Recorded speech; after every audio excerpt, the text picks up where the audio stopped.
don't mean a thing if you ain't got that swing.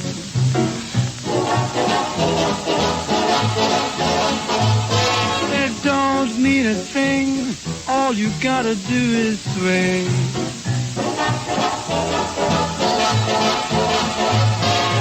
Makes no difference if it's sweet or hot. Just give that rhythm every little thing you've got. It don't mean a thing if you ain't got that swing.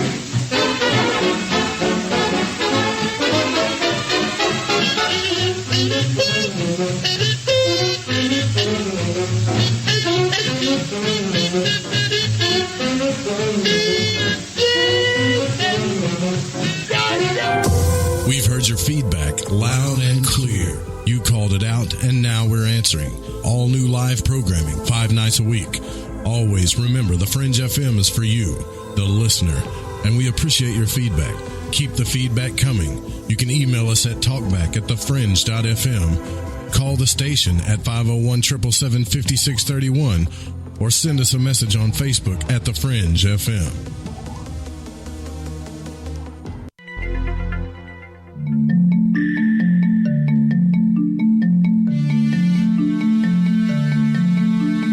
From Studio 401, it's the Stranger Than Fiction News right here on the Fringe FM. I'm Vance Nesbitt, and here's our headlines. Enormous shark found with its head bitten off by even a bigger beast off the coast of Australia. A fisherman has found a huge severed shark's head in the ocean, sparking fears there could be a massive super shark roaming the waters. The fisherman known as Jason made the discovery in the waters off the coast of Sydney, Australia, and he is desperate to know what monster ate the rest of the shark's body. Jason was shark fishing off the coast of New South Wales when he picked up the mako shark head, weighing an astounding 221 pounds. An animal of this size would have been eaten by a creature much, much bigger. So what is lurking in the waters of southern Australia large enough to bite off an entire body of a mako shark? Source, Sun UK. And a student diagnosed with Sleeping Beauty syndrome may sleep for weeks at a time. A college student said she suffers from a rare syndrome that causes her to sleep for weeks at a time, and has even napped through her exams. Rhonda Rodriguez-Diaz, who's 21, was allegedly diagnosed with Sleeping Beauty syndrome, which can cause her to sleep for up to 22 hours per day, only waking in a dream state in order to eat junk food, drink, and go to the bathroom. Source, Fox News. And 4 flying humanoids witnessed out of Nashville, Tennessee. The witness was working as a security guard, working in a big fenced-in area in a rural spot. One night he was getting ready to go to the bathroom out to the main building. One minute he was walking, and the next minute he was in front of 4, what he called, bird people that stood about 4 feet tall. Their face was human-like, but sort of a combination between human and bird. Their bodies were shaped like a bird, but their faces were different. They were flat and gray. Their eyes were slit-like, and the nose had a hook on it, much like a bird, but had small mouths. They were standing apart, and there were 4 of them, and they stared at the witness as he stared at them. His next memory was walking towards the restroom. He does not recall seeing the entities leave. Source, transcribed by Jamie Bryan and posted at phantomsandmonsters.com. And time to wrap it up with a Fringe fun fact. If Facebook was a country, it would have 1 billion more people than China. At 2.3 billion monthly users, Facebook dwarfs China's 1.4 billion and India's 1.3 billion population. Even Instagram has 3 times as many people as the U.S. does now. But the United Kingdom has 66 million people, and that stands in par with Twitter. Thanks for listening to the Stranger Than Fiction News right here on the Fringe FM. Again, I'm Vance Nesbitt, news anchor and sorcerer.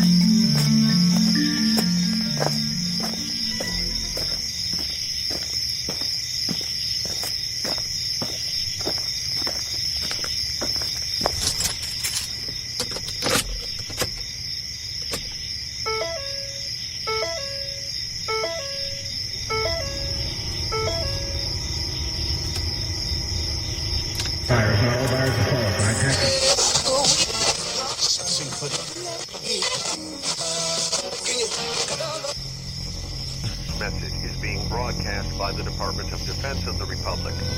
At 2 a.m. Eastern Standard Time, multiple unidentified objects were confirmed to have entered Earth's atmosphere. Discovery Houston, 20 seconds to LOS T-Drift. Contact, nice to be in orbit. The first message that comes to you is you are a divine being. You matter. You count.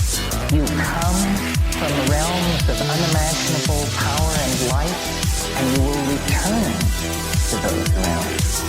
The vast stretches of the unknown and the unanswered and the unfinished still far outstrip our collective comprehension. 5, 4, 3, 2, 1. Broadcasting from Forest Tower Studios, all the way from the Deep South. Now, here is your host, Joe Root.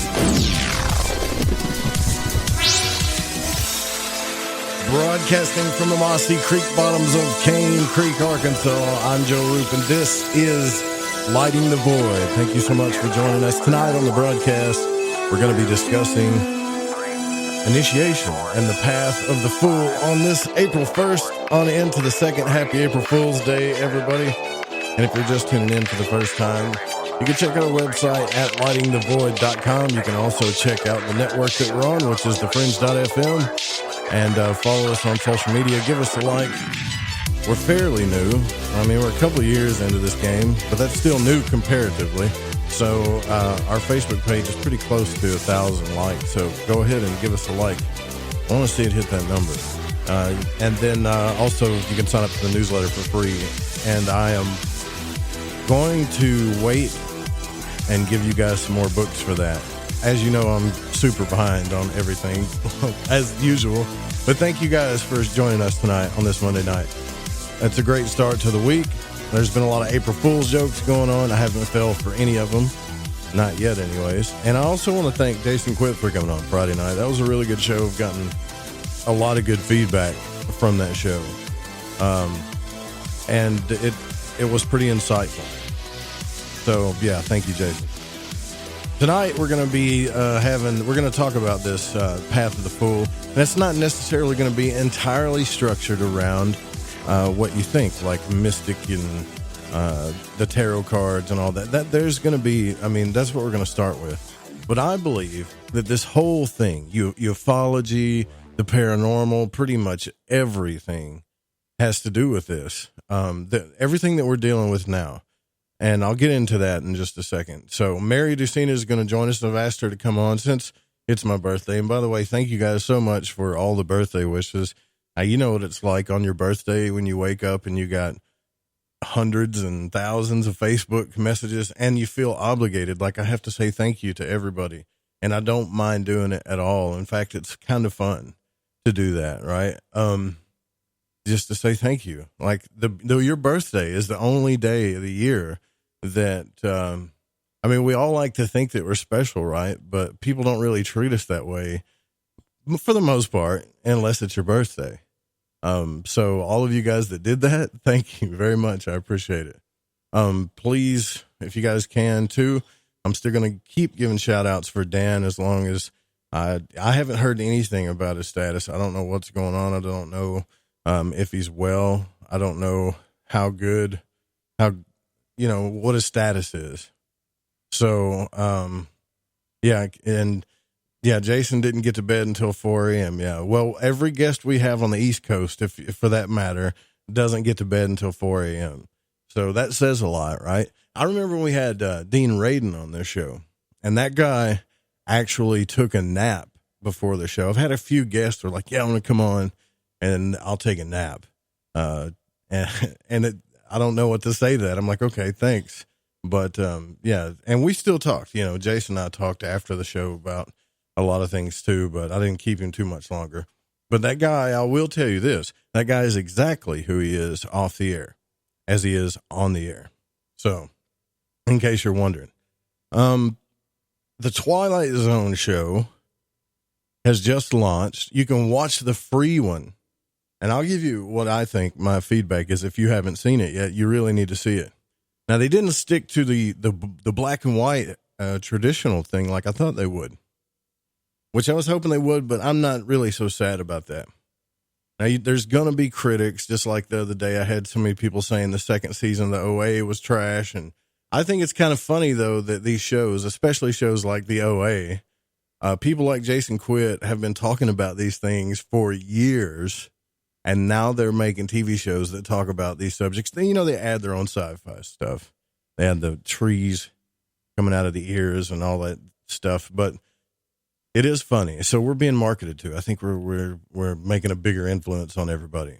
But the Twilight Zone, I'm pretty impressed with. They stuck to the structure, man. They didn't. It's not like they changed everything. I can't give away the first show. Or anything about it, because I want you to see it. It's on YouTube. The first episode's for free, and I think you need to have a CBS All Access pass to watch it. But the cool thing is that they kept to the show structure, and that's what I was addicted to. It starts out with some crazy plot of normal people doing normal things, and then the script gets flipped. And then you get the Twilight Zone entry. They do the show.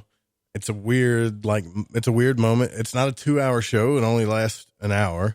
And at the end, there's this guy talking about the character and what he experienced and only in the Twilight Zone. And that's perfect.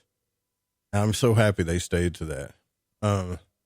Speaking of Facebook, though, it's getting like, I love all of the stuff that happens on there, but there's some really awkward moments on Facebook, man. This whole chat thing, like, I don't know if you guys experience this. Some of you do, because you got a lot of Facebook friends and you think that you can just kind of do your own thing and look around, but I don't know how this is going to sound really. But when I get on Facebook, it's like I get just bombarded with messages because everybody can see that I'm online, and I've done all the tricks. Like I turn it off, turn the messenger off for certain people. And then you can't talk to people, like they don't respond to you and you think you're online. It's just a weird process. I don't like it. And so if I don't ever answer you back on Facebook Messenger, just know that it's like, I don't really conversate with too many people on there. There's a few that I do. And, but I will say the weirdest thing about it, and it's something I wish that they would quit doing, not for my sake, but just for others, is that Facebook Live thing. How many times have you like scrolled through the wall on Facebook Live and somebody's live, or just your Facebook wall, and somebody's live video pops up and you're the only one watching it? And it'll even show up there like one person watching. And not only that, they can see that it's you watching and you don't even really mean to. Now, I know you could probably go in the settings and turn all that stuff off, but why do you have to do that? So you go in there and you're scrolling down, and for a brief moment, you're watching somebody's live video and you're the only one watching. And it's so weird because you can see that person that was kind of like broadcast into an empty room, their expressions change, or their manner and demeanor changes because they think now you're watching. And then I feel like, okay, well, I can't leave because if I leave, I'm going to look like a jerk. So I got to pretend like I'm going to watch for a second. It's just weird. So I got to figure out how to turn all that stuff off. I told you guys I suck at social media. But, yeah, again, on social media, though, thank you guys for all the Facebook wishes. I really appreciate that. I mean, the birthday wishes. I did post something there yesterday that I just did as an experiment. It's fascinating, right? I showed a very crooked cop, like a drug dealing cop, slapping a suicide patient so hard that the patient needed surgery. Now, that didn't seem to get a lot of responses. I mean, this guy got arrested. They found out he was a dirty cop. They found out he was a drug dealer. But he slapped the suicide patient in the hospital twice. It was a very hard thing to watch, I know. But it is true. It's truth. It's what's happening. But nobody wants to like respond to that. It's negative. They don't want to see it. Why is that? I mean, a cat meme does so much better. I could put a cat meme up there. You got to do this. Try this. Do your own social experiments just to see. But a cat meme will do great. But if I put something up that's true and devastating, it maybe get 3 or 4 people might respond. Somebody might put the little angry face up there or whatever, which kind of proves to me, in a way. Of course, I don't know who's seeing what, but it does prove to me in a way that we really don't care, do we? I mean, I think we do for the most part. We have hearts. We care about bad things that happen to bad people, but we really don't care when it only if it immediately affects us personally. Now, I find that funny because with all the people complaining about all the things in the conspiracy field and stuff, you got to be somewhat of an activist if you're going to talk the talk, right? And there are those.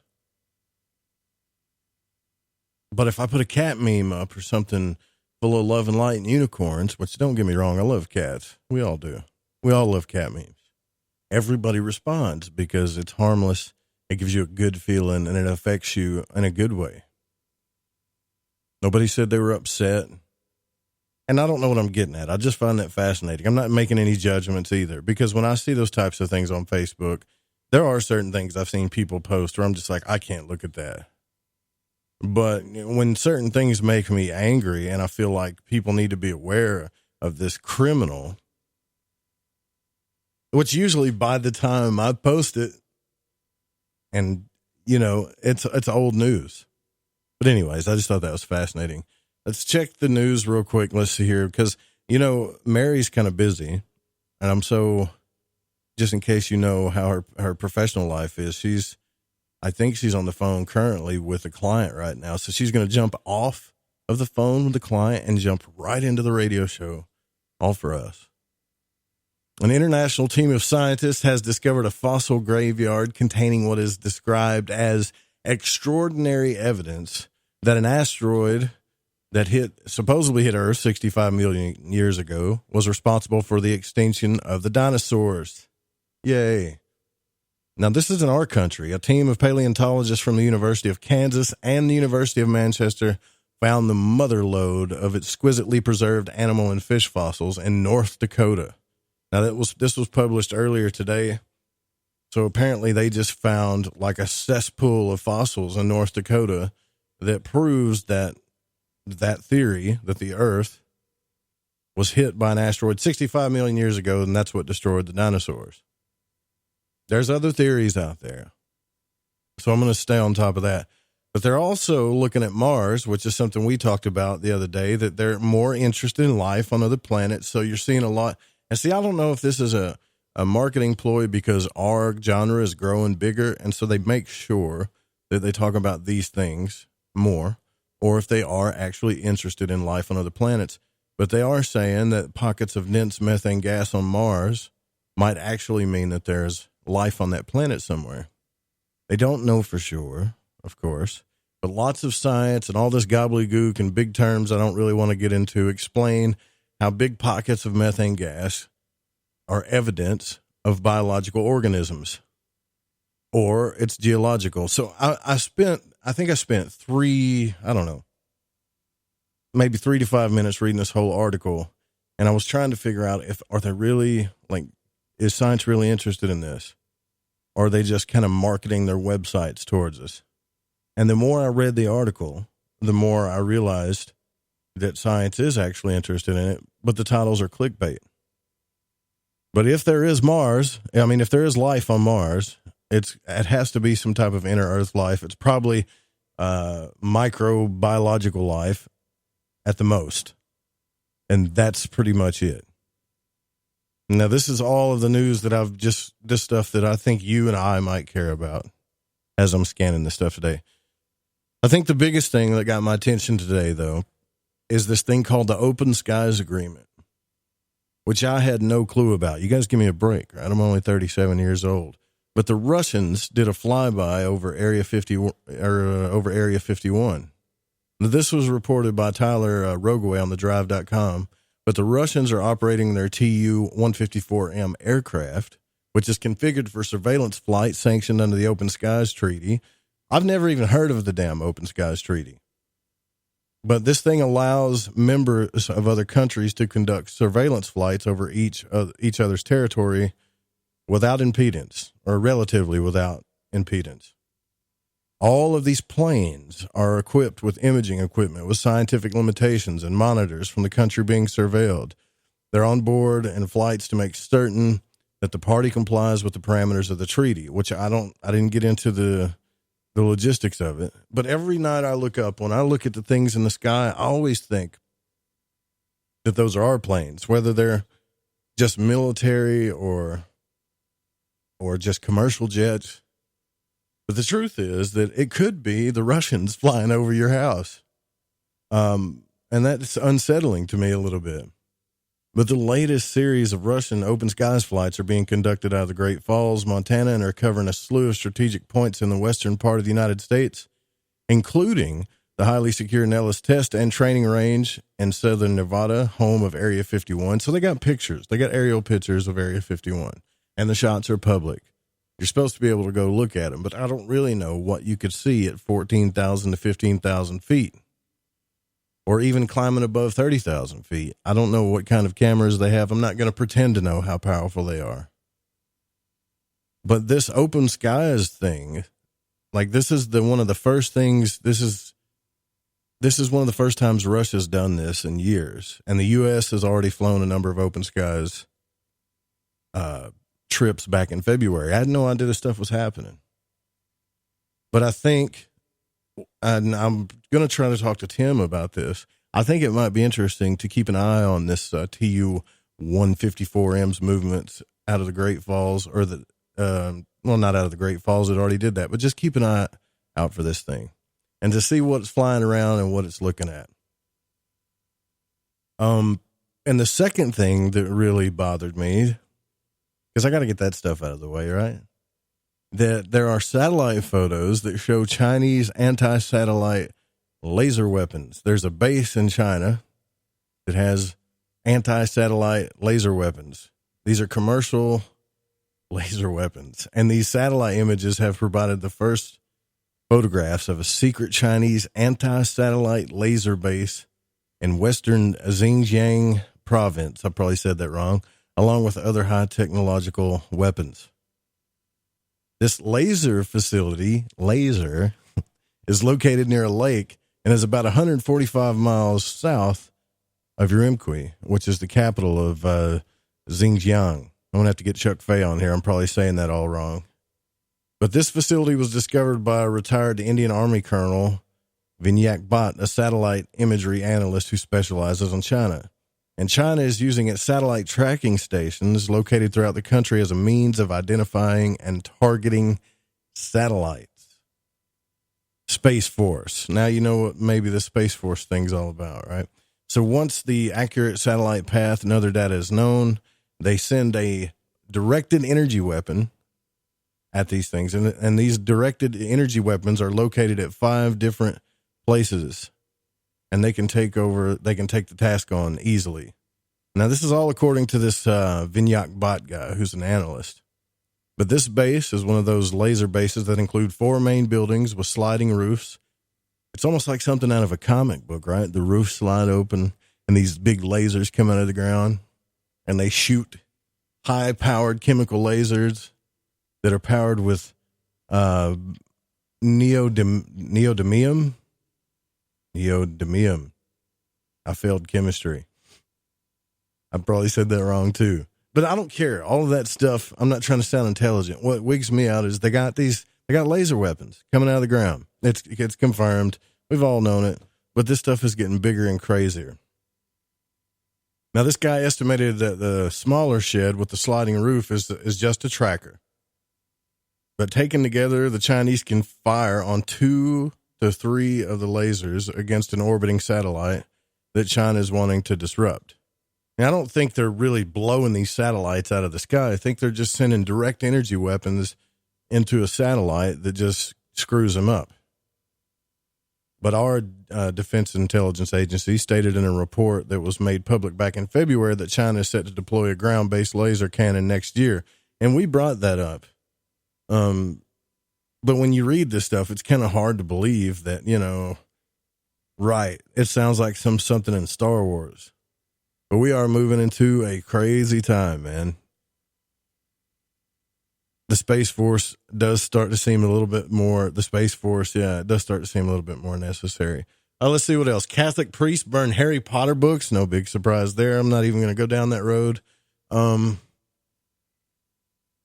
Google recently appointed an external ethics council to deal with tricky issues in artificial intelligence. An external ethics council. Why the hell does Google need that? The group is meant to help the company appease critics while still pursuing lucrative cloud computing deals with the military. But in less than a week, the council is already falling apart, a development that may jeopardize Google's chance of winning even more military contracts. This is all political bullcrap. You know that, right? Like, nobody cares. They probably got this council up there to make everybody, oh, yeah, we really care about autonomous weapons. Blah. We were talking about that months ago. It's all the rage now, right? It's something to worry about now. It's already here. We're just going to have to deal with it. But anyways, that's the most interesting stuff I found in the news. I'm sure there are more. There's probably plenty of stuff for pop culture, but these are the things that I focus on, that I worry about. When it comes to noetic science and things like that, we just kind of talk about that. But tonight we're going to talk about the path of the fool.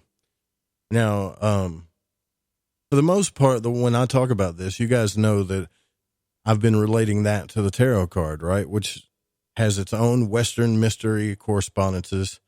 You can look at the original Rider-Waite tarot card. Everybody's seen that one that's got the fool on it. It's got the dude with the bag on his arm, the stick in the bag, and the dog nipping at his heel, and he's about to walk off a mountain. And if you get the original traditional fool card, it'll have a 0 number at the top somewhere. And it's usually yellow, right? Which kind of corresponds to air. But there are some other correspondences that I want to make you aware of here. When you go and you sit down for a tarot reading, a lot of times a tarot reader will put these cards out and they'll just kind of go with the card and what they feel and all of that. And that's great. But that's not what they were originally designed for. And I've brought that up. I'm not going to beat that bush over and over again, because they do work for divination. But these things are pretty much symbols of a process of initiation. Now, all of us, whether you're into ufology, whether you're into the occult, the esoteric, the paranormal, all of you that are going into these realms and have open minds, because you're either one of two, you belong to one of two camps. You're either happy with your closed box life and you refuse to believe anything else that other people have told you, or you are taking this path and you're open-minded. And that's what this is all about. But there are some correspondences. The Hebrew letter Aleph, which is the magical alphabet, the Hebrew alphabet, on the Kabbalistic tree of life, if you ever seen one of those trees, the 11th path, which joins together Kether and Chokmah, pretty much joining the crown or everything, joins it to wisdom. The elemental correspondence is to air. But it's really, there's so many things in this one symbol. That's what I love about symbolism. Creating the one out of nothing. The card actually is numbered 0, which is everything. There's so much in this card. In fact, the Fool card has, I would say, the entire path of initiation in it, in this one card, in its own way. It stands for fiery intelligence. Nothing new is under the sun, but an enlightened mind. So in the Zohar, Aleph is described, which is the letter that corresponds to this, as unity. And isn't that funny that the card has a 0 on it, which means unity? You don't number things. You number from 1 to whatever. But in the tarot, you've got a 0 card. The circle of unity, seeing past polarity and opposing forces. Now, this tarot card that you usually see in the Rider-Waite deck, even Waite himself said that he left out certain things on purpose. The original card that was in the order that Waite belonged to actually had a toddler, a little baby boy, picking yellow roses inside of a wolf, or a wolf on a leash. It depends on who you ask. And this is Cicero's card. Now, this was, we'll get into this later, but it shows a toddler who is inside the belly of a wolf in the Garden of Yellow Roses, which stands for a lot of different things. Aleister Crowley, in his Book of Thoth. Now, when I say Book of Thoth, this is not an actual Book of Thoth that goes back to all these different priest kings and all this stuff. Crowley channeled this book, period. So just remember that. But he dedicated 24 pages alone to the Fool card. That's how important it is. And I just started thinking about this because it's April Fool's Day, right? Because when you hear the word fool, you think something stupid. But he dedicated 24 pages alone to this card because it's the most important thing. Once your mind opens and your soul opens to the illusion, and that doesn't mean it has to be cosmic. It could just be psychological. And you start going down this road, you're going to circle back around, actually. And that's something that we'll get into. But I got to get Mary on the phone here because I know she's waiting, and I've asked her to come on for the show. Again, thank you guys so much for the birthday wishes. We'll be right back. More Lighting the Void coming up.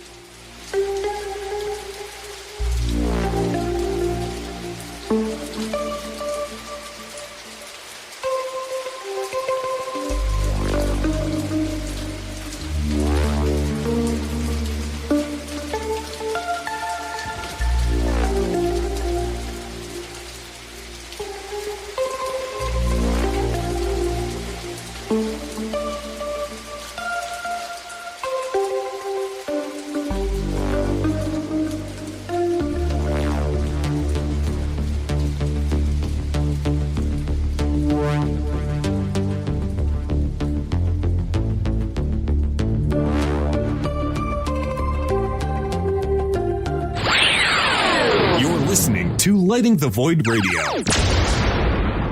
The truth is out there. There's something out here. And so are we. KTLK Digital Broadcasting, The Fringe FM. Hi, this is Aaron Hunter, host of Real Paranormal Activity, the podcast where we tell real paranormal experiences of people from around the world. And we also conduct interviews with authors, investigators, psychics, and mediums. Real people, real stories, real fear. Thursdays at 6 p.m. Pacific, 9 p.m. Eastern on The Fringe FM. See you then. When I'm done running with the wolves after hunting down a half-ton bison, I look forward to a mind-teetering escapade evening on The Fringe FM.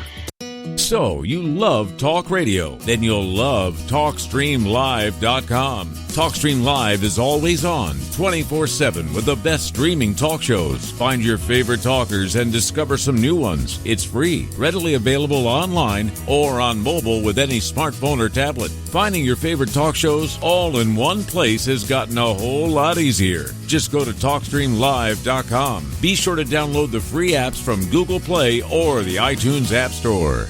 This is Cortana from Shift Happens, telling you to pour a glass and park your ass because you're listening to KTLK, The Fringe FM.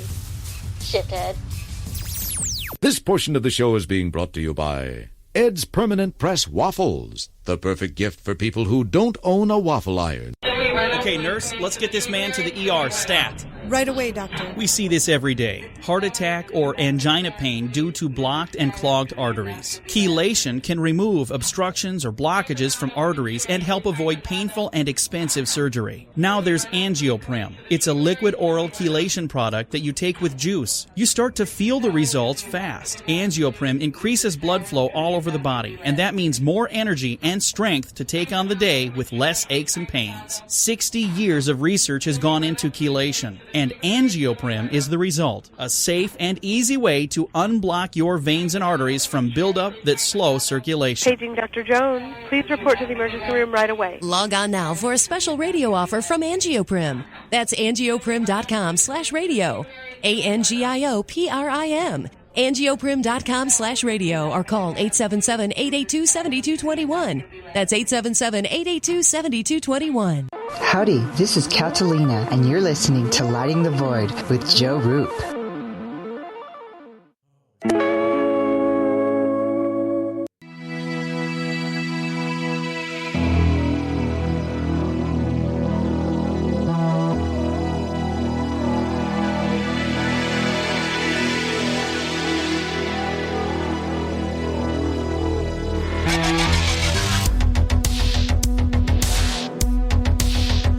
All right, welcome back to Lighting the Void. I'm your host, Joe Root. Happy April Fool's Day. It's also National Car Care Month, National Kite Month, National Poetry Month, Fresh Celery Month, National Pecan Month, Soft Pretzel Month, Soy Foods Month, National Florida Tomato Month. I can go on, but my favorite one is National Grilled Cheese Month. Tonight we're talking about the Path of the Fool, which is lovely because it's April Fool's Day, and Mary Dusina is joining us from marydusina.com. Born on Halloween, one of my favorite people in the world, Mystic Mary, used to do one hell of a psychic call-in show, probably the first actually psychic call-in show back in the 80s in the Tampa area. And I just consider you pretty much a co-host now, Mary. I don't know. That's what you are. That's such a nice compliment. Thank you. Well, I love talk radio. I'm definitely a talk jock. Yeah, you love are. It. Yes, you are. I love what an audience brings. I love the wit, the candor, the massive intelligence of a good audience. You know, an audience that's not there just to get the erect ego, but the audience that wants to share their skill sets, their life experiences, their vision quests, their dreams. It's so exciting because then you build a tribe, as we've talked about, Joe, my star brother. Happy birthday. Thank you. We build that tribe of a community, and you know, there's different time zones, but in the Eastern Appalachian Mountain time zone right now, it's after midnight, so it's really exciting when you get into the bewitching hours of the midnight, and you've got an active, loyal, intelligent, vivacious audience, which when I've been on with you, they are. I mean, you've got people that respect you. You've got people that play by the rules. You've got people that appreciate that you're bringing on dynamic talent that is gifting their time to be able to raise the bar for Lighting the Void and the Fringe FM. And I did enjoy Jason on Friday's show. I did hear that. That was just like very enjoyable. Congratulations to Ryan Gable. I enjoy his shows a lot of times. Congratulations to the new father, Ryan Gable, by the way. I know. Has a fox in their tribe. What a better, and you know, I guarantee when he named that boy, he was thinking future radio. Like, that's a perfect radio name, right? Fox? Sure it is. You know, but anyways, yeah, congrats for him. So it's an all around good time, right? Right now is a very happy time. Well, how perfect. We're coming into the Aries new moon, and how perfect is it that, well, and as I know you have a lot of your listeners, as well as you, have a great working knowledge of the cosmic conditions and stars. But here's the thing I think it's important to remember, even when you've spent 30 years this lifetime playing with stars, and as I say to people, they'll say, what do you do? I said, I speak stars. And they look at you, and I'm like, yeah, if that's not weird enough, ask me another question. But the Aries new moon, of all the new moons, is the most important, vital new moon, regardless of what sign we each are, because it's that first new moon of the first fire cardinal sign in our new zodiacal new year. So on spring equinox, that's a mouthful, on spring equinox, we begin the Western zodiac order again. So Aries is the first sign, and in the Northern Hemisphere, we know that starts spring. So obviously in Mother Nature, Gaia is beginning to let her trees wake up, and the buds and the this and the that. But we hear the birds more, and the squirrels are a little less hungry. But it's a time for seed ideas, seeds of change.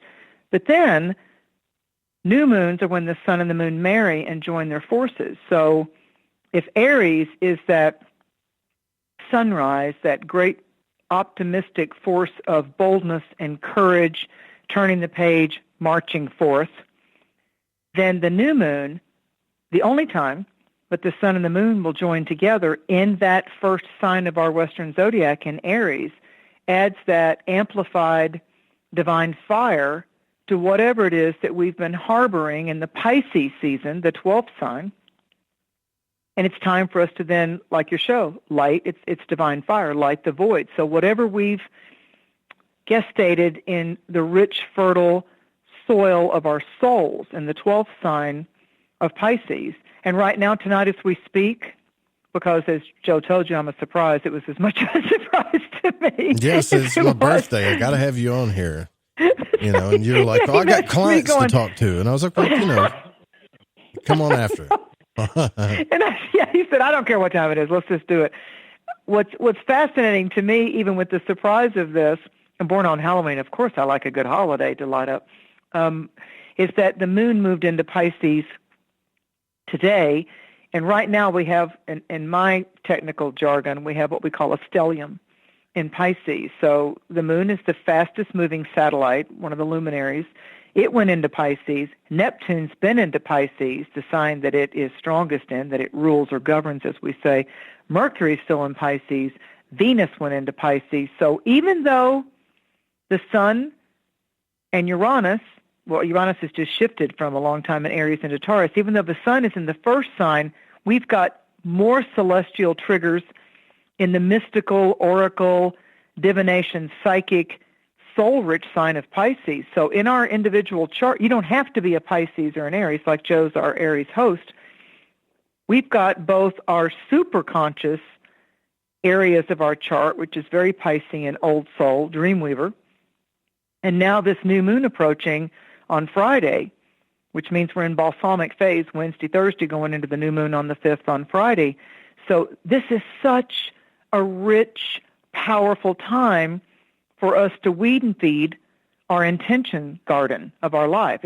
You don't have to know the results of it, but do those. Some people like to do vision boards, or they like to write down their affirmations, or do open-eyed meditations, walks in nature where they're actually whispering to Mother Earth and Father Sky. Grandmother Moon's you're going to see the star nations right now because we're coming into new moon, so it's a little harder to see the actual moon until we get to full moon. But this is a perfect time, even if you really don't have a resonating belief that it's all going to come about, like you still have your little shame, blame, doubts, cast it anyway. The first step is putting your toe in the water or asking. Believing is seeing. It's not seeing is believing. It's what you believe is what you're going to see. But back to your question. Here's the surprise for you on your birthday. There's a business that a lot of people, if they've ever bought any kind of oracle cards, especially like my first deck when I was 14 years old, the Rider-Waite tarot deck, there's a huge business. There's two of them that people will recognize. One of them is called Llewellyn Publications that a lot of people buy stuff from. That was an old one, especially for a lot of astrological stuff. And then U.S. Games Systems Incorporated. Well, the founder of that is a guy named Stuart R. Kaplan.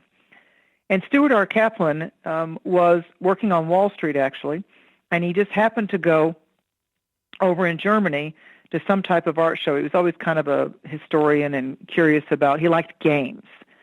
And he was the founder of U.S. Games.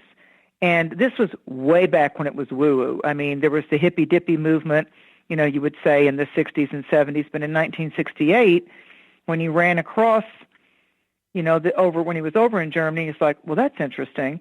So then he thought, you know what? There were board games that were very popular back in the 60s and all. Well, the surprise for you, Joe, is Stuart Kaplan was very bold and very courageous, and his birthday, he's still alive, is April Fool's Day. It's April 1st. I always hated being born on April the 1st, though, but now I'm starting to enjoy it. Oh, wow. He's the one. I mean, it's a pioneering sign. And even though a lot was against him, for many reasons, when Monopoly and Risk and these different kinds of board games were very popular in the 60s. People were playing board games. And so he's the one, I mean, he invested, I think it was only in like 500 tarot decks, but then he brought them back and got someone to co-invest with him. And then he literally was the first in the United States and around the world. That's a big word for Aries, first, and you're born on April 1st, like he was. So he began importing tarot cards to the United States. Then he began publishing them through his own company.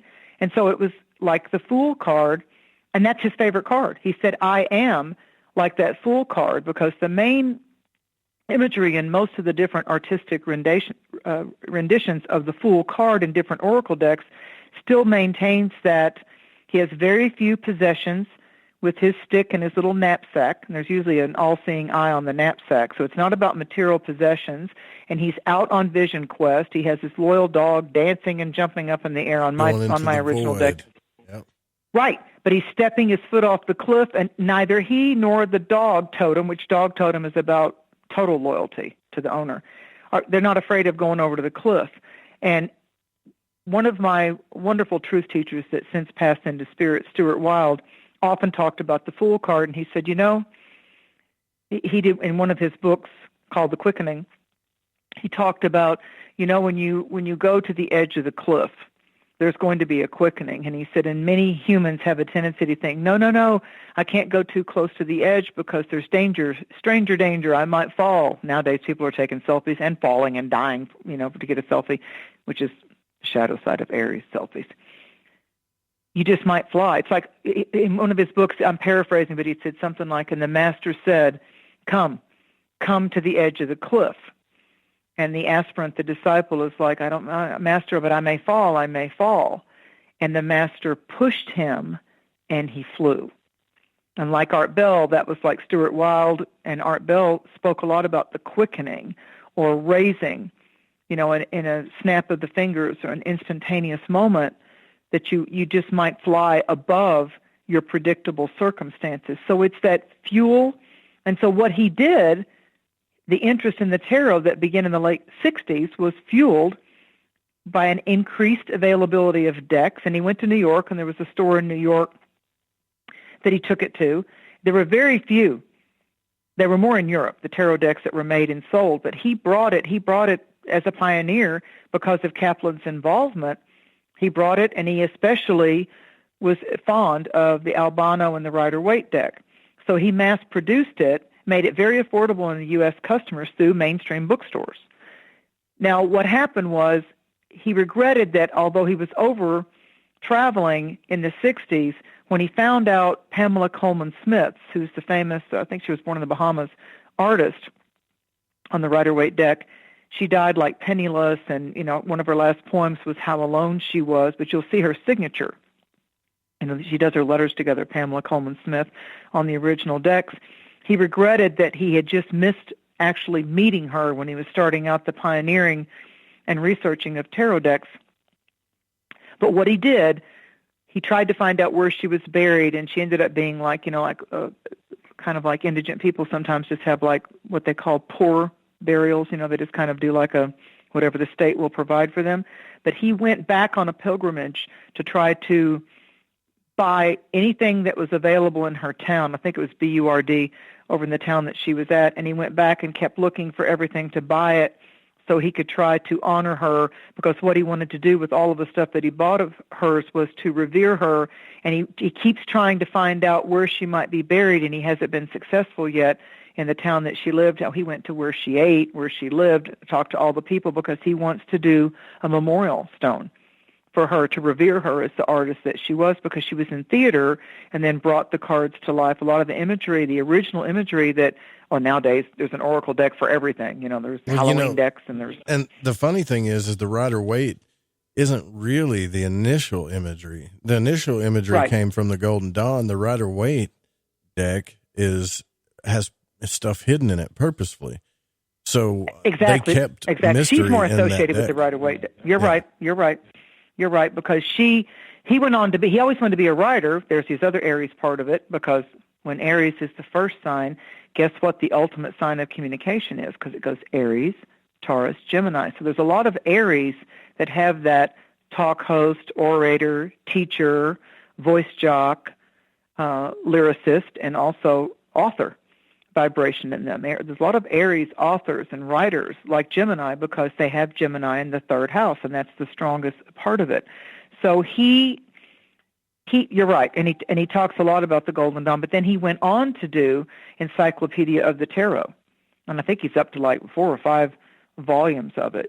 So he's but the Rider-Waite deck was the cornerstone for U.S. game systems in the United States, and it's that just became the big doodah over here. And he says, and I like his attitude about it as an Aries, he says, to me, when you look at tarot and its rich history, he said, to me, it's always a new book.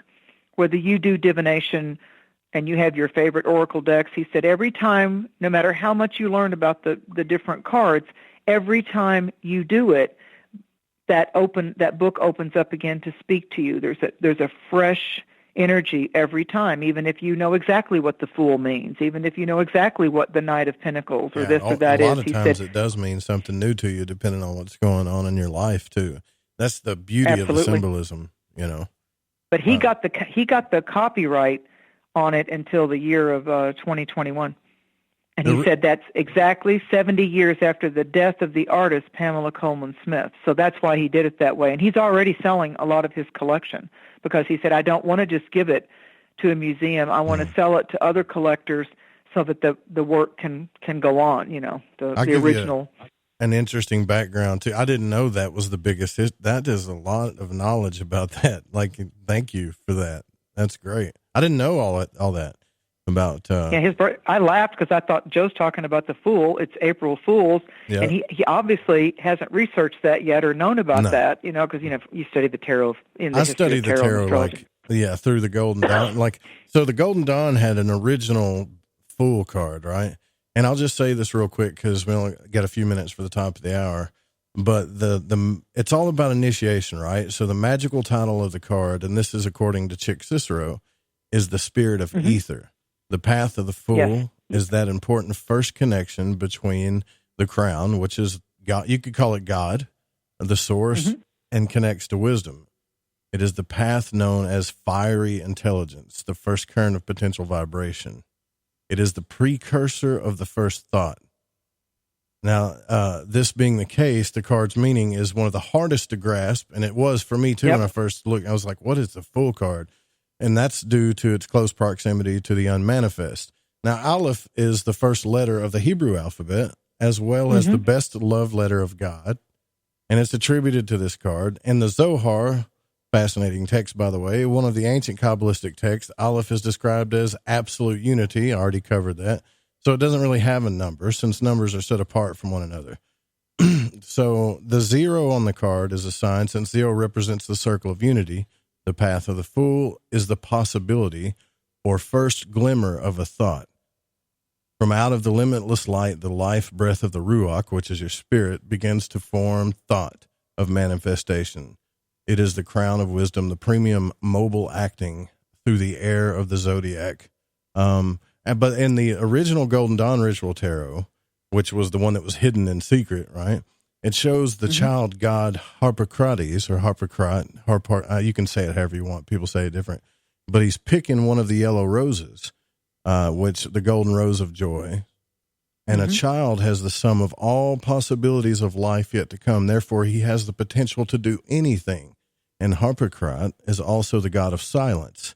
And here he is shown giving the side of silence on this card. I've got them both in front of me, by the way, Mary, which is the first sign of neophyter initiation, right? So it alludes to the fact, that the higher spiritual knowledge cannot be communicated verbally, that there is only truth in silence, and that the innocent babe holds the leash of a powerful wolf capable of destruction.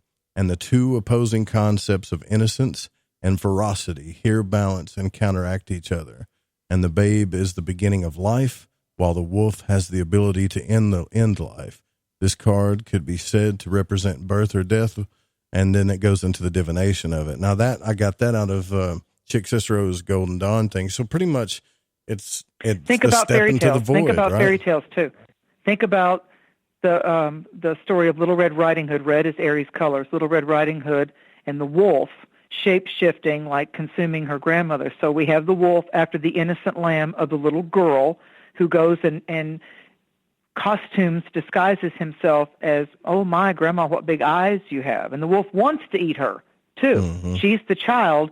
She's the innocent lamb. And you think about, in Christian tradition, in March, April, we think about the lamb, the innocent lamb, you know, where the Christ says, suffer the innocent unto me. And often Christ is pictured with the lambs, and then you also hear about the lion shall lay down with the lamb. Now, actually, they're trying to change that. It's the Mandela effect, and they're trying to change that now to the lamb and the wolf, and it's like, oh, no, hold the phone. There's those of us that have been on the planet long enough that know, but it's always been the lion and the lamb, the lion and the lamb. But now they're trying to say it. If you start looking it up, they're trying to rewrite history, as we know they do, and make it the lamb and the wolf, which is interesting. So are they going back to the Golden Dawn? What's the reason that they're wanting to shift from what it was for generations. The lion shall lay down with the lamb. They're shifting that now. But the Fool and that circle you're talking about, think about the halo over many of the illumined, revered spiritual leaders, whether it's Christ or you see it over different saints and different angels. The sacred circle is the halo. The infinity symbol is the halo with the little intersection there. But the Fool is about the innocence and the purity of that divine fire and that faith of this feels right, I'm going ahead. I'm going to go ahead. I have that fire of enthusiasm, and I want to be the aspirant. I want to know as much as I can about myself, and it's about taking chances and seizing an opportunity as well. I mean, it stands for that first step of the great journey of the vision quest of being a seer, S-E-E-R. And it's also said that the hermit, which in ancient tarot used to be called the poor, if the Fool is beginning the deck, number 9, the hermit, which often is represented as Virgo, has to do with the Fool it starts on the Sun card with the child on the white horse, and then you have the Fool growing up into the young man wanting to go out on the leap of faith, and then by the time he gets to the hermit, what's he doing? He's holding the star in a lantern at the top, the highest apex of a mountain, to then light the way for others on Vision Quest. Yeah. So, and it's perfect too, because like we were saying earlier, the card is attributed to air, and some decks that'll appear up in the left-hand corner. In the Golden Dawn deck, the yellow roses signify that of like a grasping child that's about to take his first breath of air. In other words, thirsty for experience. Umbilical cord. They seek an initiation into the spirit life. So in my opinion, and this is why I wanted to bring this up tonight, right? It really wasn't about to talk about the tarot or anything. It is the Fool. And it's funny because if you really get into all the cards and initiation, the whole process, it kind of wraps right back around to the Fool, right? Yes. But hence the circle. The Fool is initiation, and people do it in their own way. Like, and people ask me, well, what is initiation? Do you got to join a society? Do you got to join a cult? Do you have to do this or that? And no, I mean, like, initiation is, not giving into the illusion. Like, okay, I'm going to be this person with questions now. It's emptying the cup, trying to open your life. Well, it's also to thine own self be true. Yeah. Well, you hope, right? Well, I always say the highest aspect of Aries energy in our chart is authenticity. Be authentically you. That's your best shot at love. It's your best shot, at being the revered person with the work or the vision quest that you do. If you're true to yourself, then how you show up is exactly the way you are, and you'll be doing a lot less work on setting boundaries and kicking people out of your life because you're not the one with the mask on. Now, you might be pulling off a few masks off of people because when you show up, what you see is what you get. People that are betrayers or people that are wearing masks get real nervous about all that light you're carrying. Yeah. So, and the thing is, you start talking about tarot cards, there's a whole, when it comes to divination and stuff, that's like that's a kind of I don't want to say the processes aren't related, but the divination process is a little different than just studying the symbolism of initiation, right? That's right. That's right. That's why they have so many decks. They got angel decks, elephant decks, Lego decks. They got Star Wars tarot decks. But the truth is, you can divine with anything if you got that connection. Absolutely. Absolutely. It's a way that you can connect in to your higher aspects of self. It's the artistic. I often would say to my clients that are new to Oracle stuff, I'll say, when you're looking at, no matter what I tell you about the Oracle, whether it's your animal spirit totems or your nature totems, or, it's from a traditional Rider-Waite or Albano deck or David Palladini's deck or the Aquarian deck or whatever it is, when you look at the card, besides what the Oracle reader gave you, what is the art triggering in you? It's like if you and I were going through a museum. Even if we were drawn to the same painting, you might see that yellow rose, and I might be focused on the dog. Both of us are right. Yeah, yeah. And, in the Western mystery schools, that's exactly what a lot of them would have you do. They would have you just take one card out and meditate on it. That's it. and then just take notes and what you feel and all that stuff. And you would do that every day, and you would learn to let the symbolism speak to you. What they're doing is they're visually stimulating both your creativity and your intuition. And to me, if creativity is the fire, intuition is the air, is the ether. And no fire on the earth that I know of, and I know there's gas company fires, okay, but a normal fire out in nature with wood and all that, it needs oxygen to burn. It needs air.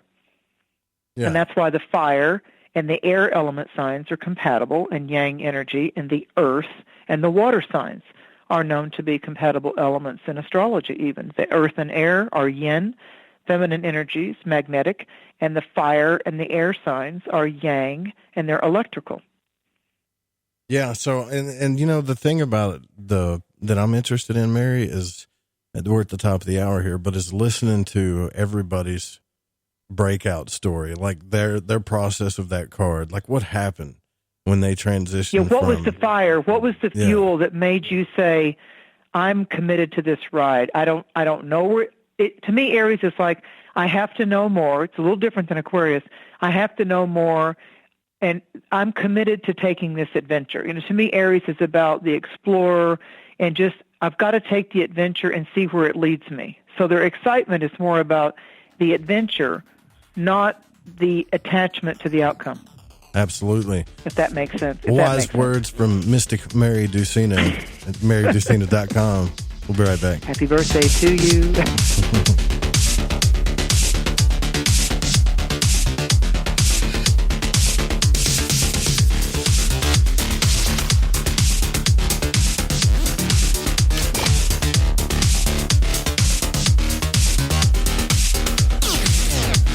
Magic, the occult, history, health, news. These are just a few subjects discussed on my radio broadcast, The Secret Teachings. I offer unique and objective perspectives on new and old subjects alike, while welcoming guests and presenting my own research with no filter. Visit my website for more information and to subscribe to my archive at www.thesecretteachings.info, and find me on The Fringe FM live Monday through Friday, midnight Pacific, 3 a.m. Eastern on The Fringe FM. Who were the real ancient Egyptians? What is it about ancient Egypt that captivates us all? The critically acclaimed series Magical Egypt is back with all new episodes. Let Chance Gardner and company take you on another adventure through Magical Egypt in the new series Magical Egypt 2. Magical Egypt 2 attempts a forensic reconstruction of the science of the ancients through a study of ancient aesthetics. Also, the best researchers and authors in the field like John Anthony West, Graham Hancock, Laird Scranton, Robert Bouval, Lon Maladuquette, Aaron Sheik, and more join together to explore the topics of the esoteric and the hidden messages of the ancient Egyptians. Just go to magicalegypt.com right now and put in the code word FRINGE and get 10% off any download or order, including the groundbreaking original Magical Egypt series, as well as the new episodes in Magical Egypt 2. Also, check out the great work and the companion series at magicalegypt.com. Click the banner on the Fringe FM or go to magicalegypt.com and use the code word FRINGE and get 10% off your order today while it lasts. Are you intrigued by paranormal talk radio? You'll love the new paranormal radio app from TalkStream Live. You'll find a great selection of talk shows covering UFOs, ghosts, strange phenomena, and much more. Download the Paranormal Radio app now and start listening to the very best in paranormal talk entertainment, including the network you're listening to right now. The Paranormal Radio app. Free in Google Play and the iOS App Store. Hey, is that a new music app? Yeah, check it out. Surfer Music Discovery. It links to thousands of online stations, but the twist is you see the song names and artists that are now playing live. That's different. No guessing. Looks like a waterfall of music. So many formats. Rock, oldies, country, R&B, jazz, and a whole lot more. How's that spelled? Surfer. S-U-R-F-R. Is it expensive? It's free. No need to sign up or sign in. Get the Surfer Music app free from Google Play or the App Store. Hi, this is Sammy. Join us in the Deep South as we're lighting the void with Joe Roop on the Fringe FM. The Fringe FM isn't just a radio station. We also provide services for all your audio production needs. If you are interested in live radio or pre-recorded podcasts, we're here to help. We even do audio enhancements and voiceovers if needed. If you want to do a podcast or live radio show, and even want the option to syndicate on terrestrial radio, from simple audio file enhancement to live production and call screening, we have you covered. We have worked with some of the best professionals in the business in order to provide coaching instruction for content creation, show structure, and more. Contact The Fringe Digital Media for more at info@thefringe.fm. That's info@thefringe.fm. Or call 501-777-5631 for a consultation. This portion of the show is being brought to you by Weight Listeners, the only diet program that actually lets you hear the excess pounds fall off you.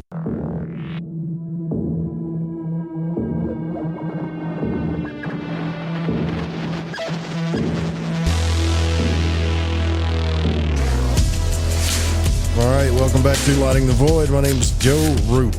Joe Roop, that's right. I don't have a super awesome radio name, but I'm going to change it. I think I should change it to, we're talking about changing it to Joe Moss, and this is Lighting the Void. So I'm checking, regardless of what you guys think. By the way, we're here with Mary Dusina from marydusina.com, our co-host tonight. I do check the chat rooms, and I glance at them. And the first thing I see when I check the chat room is what do I see? Something about a birthday boy. Does the birthday boy like spankings? Well, we could be talking about spaceships. And you know what these people are thinking about, right? We're talking about life on Mars. It's late at night. They're thinking about spankings. Does he like spankings? And well, if you really want to know, I give the spankings. I don't take them. That's right. Anyways. But, yeah, so do you want a spanking, boy? No, not right now. It's kind of late, but that was funny. That's right. Anyways. Yeah. Yeah, but I mean, this whole subject matter is like initiation, because I get those questions a lot, and that's my whole point. Like, what is initiation?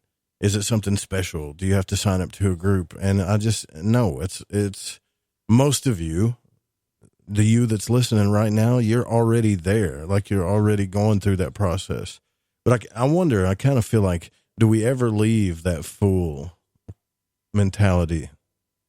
Because a lot of us think we know a lot of things, but to me, Mary, the more I investigate all of this stuff and search and experiences I have, the more questions I have.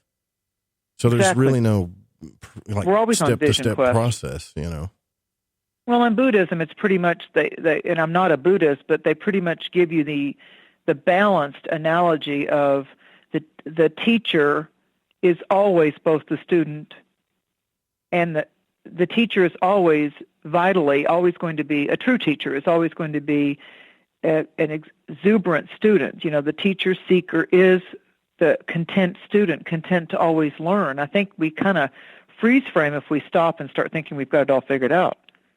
I mean, the more you learn, to me, it's more exciting to learn, and when you look at initiation, it's the act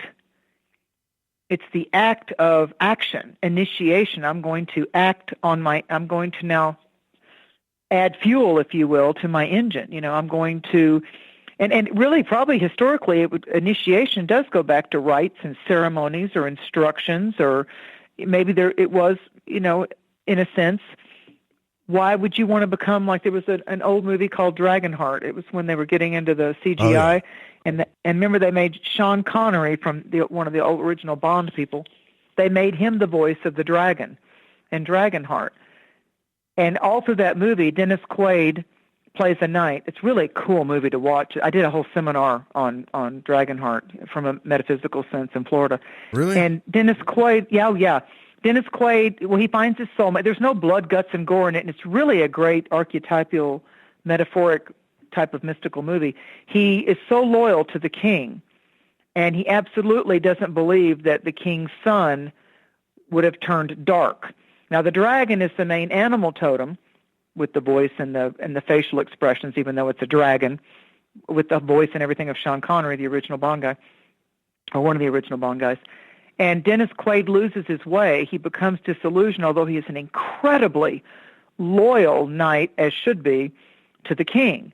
Well, he loses his way because he just can't believe that the king's son would be responsible for killing the king. He just can't believe it. There's rumors of that, and he can't believe it. So he goes on pilgrimage. He's trying to find himself. He's now in a kryptonite phase because he was so assured as a good-hearted knight, like a white knight type of a thing. Like in the oracle cards, he would be like the Knight of Wands, or he would be like the Knight of Cups, like he's going to be loyal to the king. And there's a thing in the movie that I hadn't heard of before, pronounced so much through a movie, and he keeps talking about King Arthur and the Knight's Code, and the Knight's Code. Finally, when he's at the Dark Night of the Soul, or the Black Night of the Soul, as some say, he all of a sudden he's just absolutely like, I cannot believe how did everything get so dark in this kingdom? And King Arthur comes to him on a stormy night in a vision, like he goes to the original site of some of the knights that are buried there, and he's in this, type of thing, and the dragon's trying to, the dragons just told him, because there's dragon slayers back in that time, and this is like the last dragon, and so Dennis Quaid, being a good knight, doesn't want to slay the dragon, but he's getting irritated at the dragon because he's just so out of sync with everything he believed in. All of a sudden is topsy-turvy. Then King Arthur comes to him in a vision. You can probably see this on YouTube or Netflix. I'm probably going to watch it after the show. You always do this. It's fabulous. It's the perfect movie to watch with a child. I took my stepkids to it when I was married, and then we talked about it afterwards. I'm like, I need to do a seminar on this. Will you do me a favor? Yes. Will you watch both Conan the Barbarian and Conan the Destroyer, and then give me, I bet you could really pick apart the symbolism in that movie. Have you seen those? No, I haven't. I don't think so. Now, is that one, am I thinking that Schwarzenegger was in one of those? Yeah, those the old ones. They're from the 80s. And that's the one you want me to see? Yes. Okay, I will. So, King Arthur, now remember, this movie, Dragon Slayer is either in the late 80s or 90s. King Arthur comes to him in a vision. He's just so distraught. It's just like you get the impression that he... Oh, no. Who plays the knight, puts his head down, and then King Arthur has him start to recite the Knight's Code. And let me tell you, I had incredible chills when he started saying all the steps of the Knight's Code, and I thought, that's the most beautiful thing I've ever heard that men should aspire to be, as far as initiation. Yeah, but when you were raised this way, right? I always forget your backstory. As much as we talk, I always forget how this happened for you, right? Like, were you raised this way? I had a very, very scientific father. So it's like the art and science, spirituality and science. So the Italian side of my family, my father was a design electrical engineer. And so he went into higher intelligence with the government, from, the Oak Ridge building the atomic bomb. He came in right at the end of the Manhattan Project. And then my mother she was just like a really beautiful, sweet Tennessee mountain woman, that ended up having a lot of vanity. I mean, I do have to tell the truth about it. But her mother, my mama, that I often talk about, mama was sighted. She was like one of these Appalachian type of grannies that just knew things, but not the educated side of it, just smart, period. The kind of intelligence that nowadays we would call survivalist or preppers. I mean, she knew her herbs, she knew the weather, she taught me how to, which sounds funny to people I know, but it's just the way she said it. I'm going to teach you how to talk to the weather. I'm like, say what? So, but then I saw it in action. So believe me, she made a believer out of me many, many times. A woman of very meager means. She was sighted. My mother was very clairvoyant. We did radio and television together in Florida many, many times. She was on the show with me and all. As a matter of fact, I went on television and radio at 19 with her, and then we branched off and did our own thing. But Dad was like the educated side of it. Dad was the one when I was doing tarot cards at 16 that, first looked at me and said, why are you doing those? And I'm like, yeah, I know, Dad, you're really scientific and all. And so he said, let me show you something. I said, okay. He goes, give me those cards. I'm going to shuffle them. So he shuffled them, and he shuffled them. He goes, now pull 3 cards and tell me what they mean. I'm like, okay. I said, I've not been doing this long. I've just been doing it for 2 years because I got into them when I was 14. Yeah. And he's like, just do it. So I did it. So then he said, now watch this. And he shuffled them again. And I'm like, you want me to tell you more cards? And he goes, no. He said, how many cards are in there? And I said, in this deck, 78. And he goes, there's no way with all the odds those same cards would come out again. As he was shuffling them, which I didn't know, but I thought he was right. I mean, he's the educated, book learning one. And one of the cards of the 3 that I picked out for him flew out and landed upright on the table. And I just kind of looked like, whoa, that's interesting, because I was new to it too. And then he fanned him out with the bat, not looking at any of the pictures and all. And he picked the other 2 that were in there. And I looked at him and I'm like, okay, I'm just as surprised as you are. And he goes, how did that happen? That one flew out, and the very two that I turned over myself, how did that happen? I said, I don't know, but it did. I said, I can't tell you how that happened, Dad, but I can just tell you that I think it reacts with our holy guardian angels, and I think it's an ancient divinatory thing that all around the world, mainly in Europe, this has happened. And I said, but that's pretty cool. I said, that's not done that for me. You know, I wonder what you think about when you think about this stuff, like the future of the country, or no, just like the future of the planet. And just bear with me here. Like we're moving into a really sci-fi type, what we would consider sci-fi, into, you know, science, reality, age, with all these laser weapons and Space Force and satellites, and artificial intelligence is even talking about reproducing itself through code. I went to pick my son's grades for high school, Mary. He was just going into high school. And so as he goes into high school, we sit down and go through not his grades, but his classes, right? And I'm looking at these classes, and he's got certain electives he's got to take. And some of these electives I wish I would have had in high school. Some of them are coding. There's even a class for brand management, like how to build your own brand and use social media and all this other stuff, and computer coding in high school. And so I think like in the next 20 to 30 years, we're going to be living inside of some of the movies that we watched back in the 80s.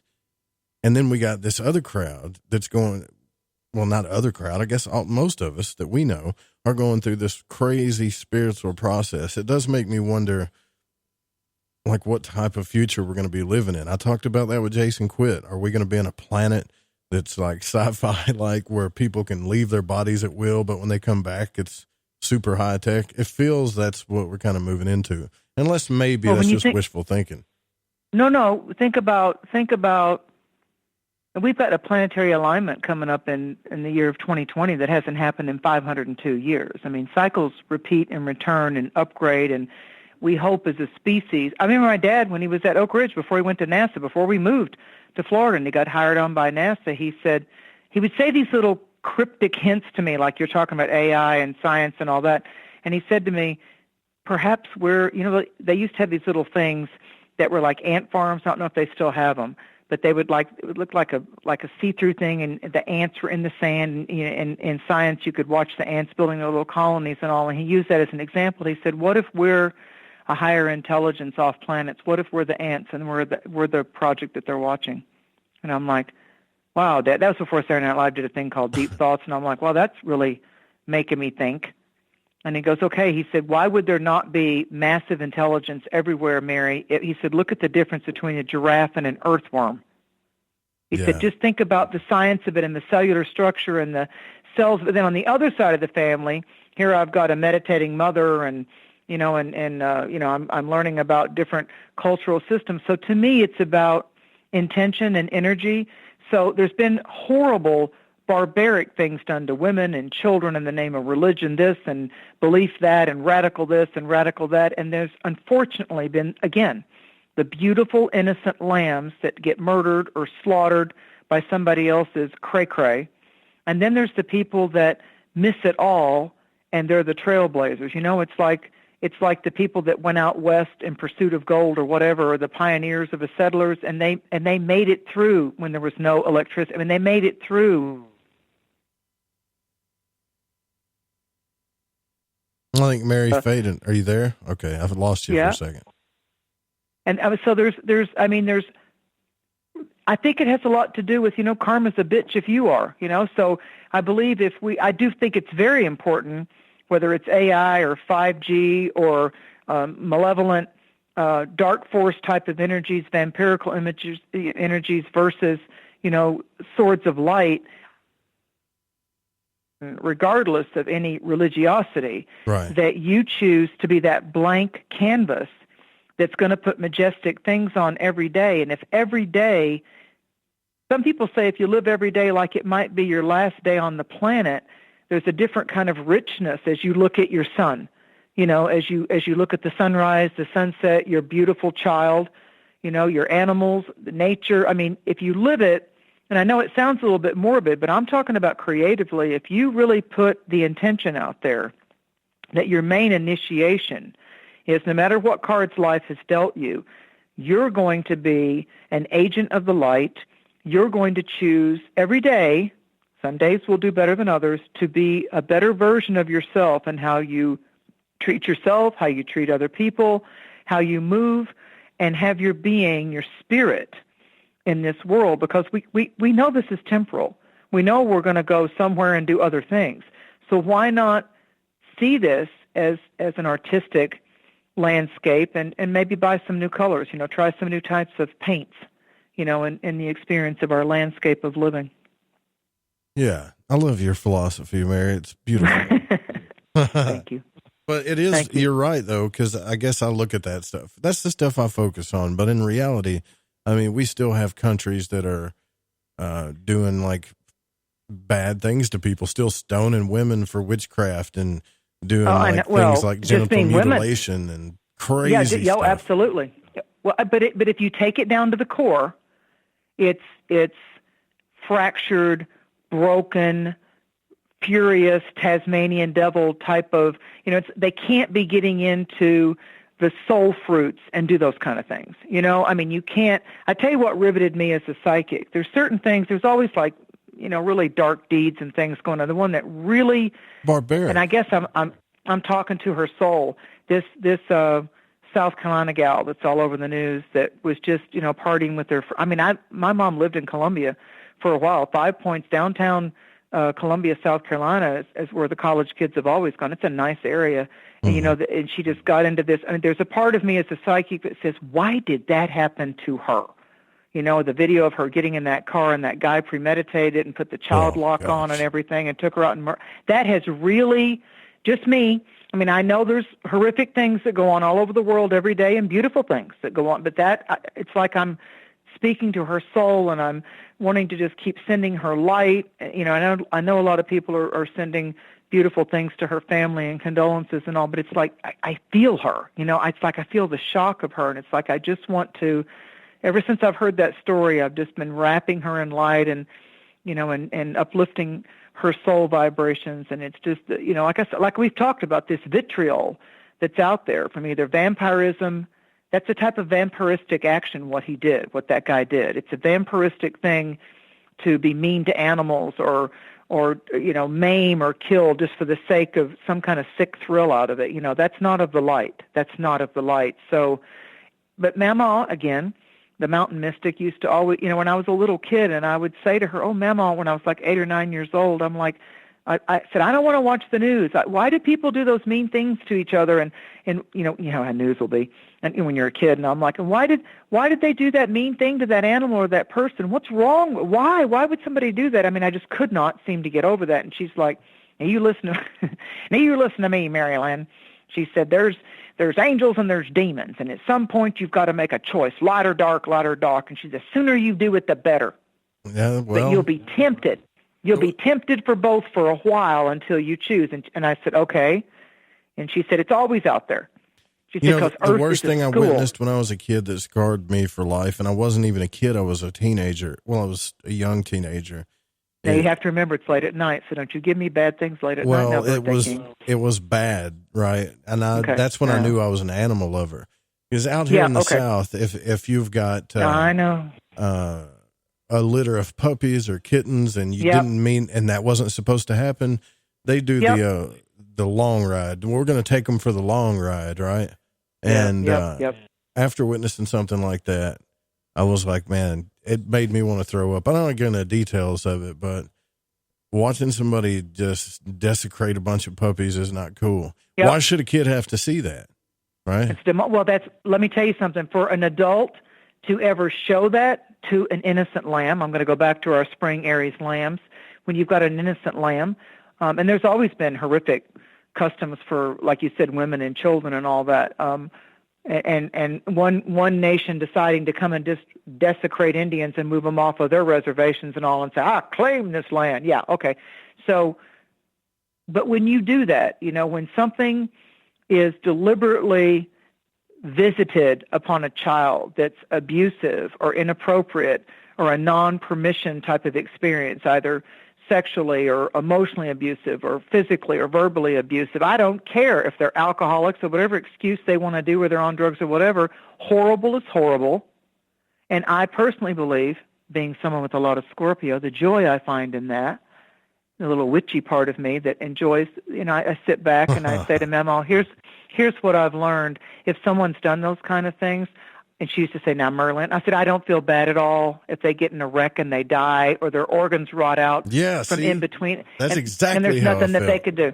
Yeah, and I said, I don't feel bad at all. I want to take that gun because from you and shoot you in the head with it. Yeah, That's what I want and to she do. looked at me, and I said, because to me, I said, they made a choice, and they had a choice, and they made a choice of darkness. And she'd go, all right, kind of like Matthew McConaughey, all right. But she wasn't a surfer, but she would go, all right, continue with that. And I said, I don't have to plunge the knife into him. And she said, that's right. And I said, but that's where I was the Spitfire. And Mama didn't curtail that with me. I said, they will burn, their organs will rip. And she goes, well, now you're getting a little graphic, honey. I said, they will rot from the inside out. And she said, you just called that into being. I said, I don't care. And she goes, there you go. That's my warrior. Now, a minute ago, you said it's late at night. So I was going to tell the story I saw, and you stopped me from telling. I know. Some people tune in late at night to hear this crazy stuff, by the way. It's true. But I'm like you. I'm an avid. I've been because of something that I saw when I was a child, to your point, is I'm sure, because I was only 5 years old, and I'm sure that that's what seeded me, and I took it to the level of light.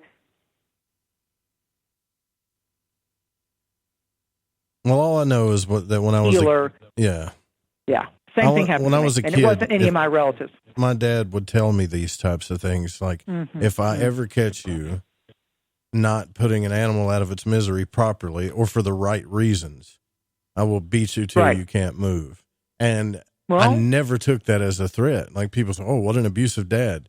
But no, that wasn't a threat. No, it was a promise. Number one, and secondly, it was so cool to me that my dad, even though he was a hunter and a fisherman, that he cared about how animals went out, how things died, how things didn't suffer when they needed to.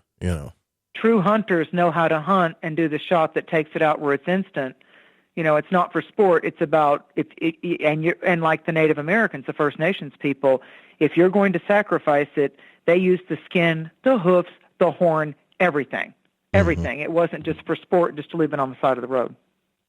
Yeah, absolutely. It was like that sustenance. And if you're an honorable hunter, then you do it the right way. You train yourself for the skills to do it the right way. Not that people can't make mistakes or misfires and things like that, but you're in your heart, again, your intention, if you're going to initiate yourself to be a hunter, if that's an initiation, then you're going to get initiated into it like your father was telling you. You do it, there's a right way and there's a wrong way. So I go back to Mammal Appellation again, it's dark or light. So you can be a hunter, but if you're going to hunt, then there's the way of light and compassion.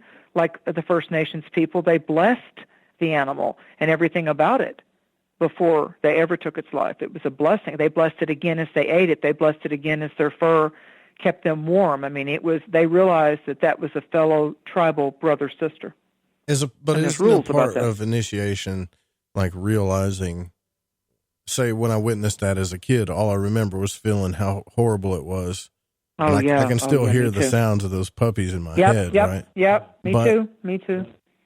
But isn't initiation kind of like realizing the cause and effect of things? Well, absolutely. The way that he was raised, the way his dad taught him to be, that he was okay with that, and that somehow or another he became numb to it, or there was some type of weird psychological thing going on. Doesn't mean it's right, but it's, instead of just saying black or white, sometimes it's kind of, you still got to choose a side and stand up for what's right, but realizing the whole process. But again, you as a child, me as a child, when we're little kids, and we're recording, our subconscious is our recorder. It's our visual and our voice recorder and our emotional recorder, our psychological recorder.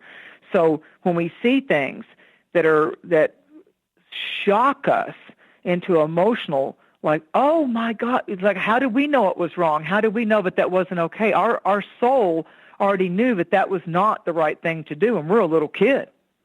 You know, I mean, if you just look at a little kid that just is learning from an elder, then they would be like, oh, that's what we do with them then. I mean, no. What was in us that was so ancient that's like, no! You know? Right. Mine was, you know, I was such a tomboy that when I saw the guy cast the sack of puppies, you know, I jumped in the pond and jumped on him and beat him about the face. Yeah. I'll never forget, too, like one time when I was a kid, I remember my dad always took me to the deer camp or whatever, right? And we would go out in the woods, and this one time we ran up on, well, it was a couple of times, but this one time in particular, he ran up upon somebody that had killed a deer, and they just took the tenderloins out of it. In other words, they strung it up, and they cut the back straps out of it, just the tenderest part of the meat, and left the rest of it there. And he said, he looked at me with this just fierce look, and he said, get out. And he made me help him put this in the back of the truck. And we drove to the camp, and my dad stood in front of like 20 guys and held this deer up, and he said, who did this? Right? I like him. I want to know who did this. And nobody said anything. And he goes, it's a good thing whoever did this that's not saying it, because I'm going to whoop your ass, right? He was like pissed. And I was like 5 years old. And I was thinking, my kind of man. That's back when you think your dad's Superman, right? But he was really teaching me stuff, back then. Yes, he was. Oh, look, he took the effort, he took the energy, and he stood for the soul of what was wrong in that moment. Yeah. And he stood for the, even though the deer was already deceased, he stood for what was right. And however many men were there, they all each knew at least 10 other men. And that story got around his town, and he said, oh, boy, I tell you what, Mr. Roop came out here, and he gave us what for, and you better shut your mouth, whoever did that, and you better not do it again in the area that he walks around, because he's now looking for it. That's a Southern term, right? Giving them what for. Yeah. Yep. We're halfway through the show. Giving them what for. And when we come back, we're going to talk about noodling with Mary Dusina. No, nobody even knows what that is. But, we'll be right back. They law. Catfish noodling.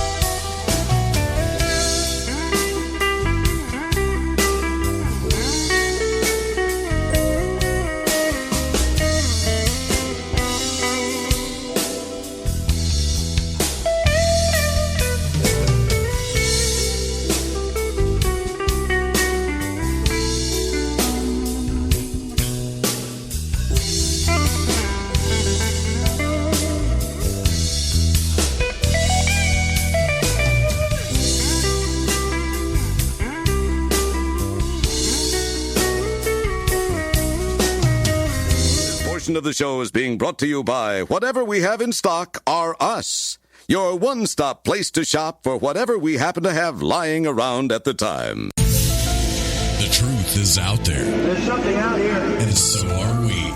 KTLK Digital Broadcasting, The Fringe FM. All right, everyone, this is Justin from the UK. Excuse the chitty. If you're into the Fringe and you want to hear the brass tacks, my old china plate, Joe Roop and his guests on Light in the Void will open your mince pies. You need to shut your north and south and use your 10-speed gears and listen to them bubble. You could hear a Barry Crocker, no Brussel, but he ain't no holy friar. Anyway, you beat a Barnaby Rudge and take a butcher's. Hey, Fringe FM listeners. Did you know that when you're on the road with limited data or no Wi-Fi available, you can still listen to every minute of the Fringe FM by calling 701-719-3971. No smartphone, app, or internet needed. Saves your data plan and no extra cost if you have unlimited minutes. Call 701-719-3971. That's 701-719-3971. Listen to the Fringe FM on any phone, anytime, anywhere. The Fringe FM loves hearing from you. Have a suggestion, comment, or question? We're all ears. Email talkback@thefringe.fm. This is Elle. I listen to Lighting the Void because it's interactive radio with good content, interesting guests, and a humble host, sharing his journey through the esoteric. Hey, Joe Roop. Thanks for having us along for the ride. Thank you so much for a delightful evening. Well, I got a lot of ground to cover.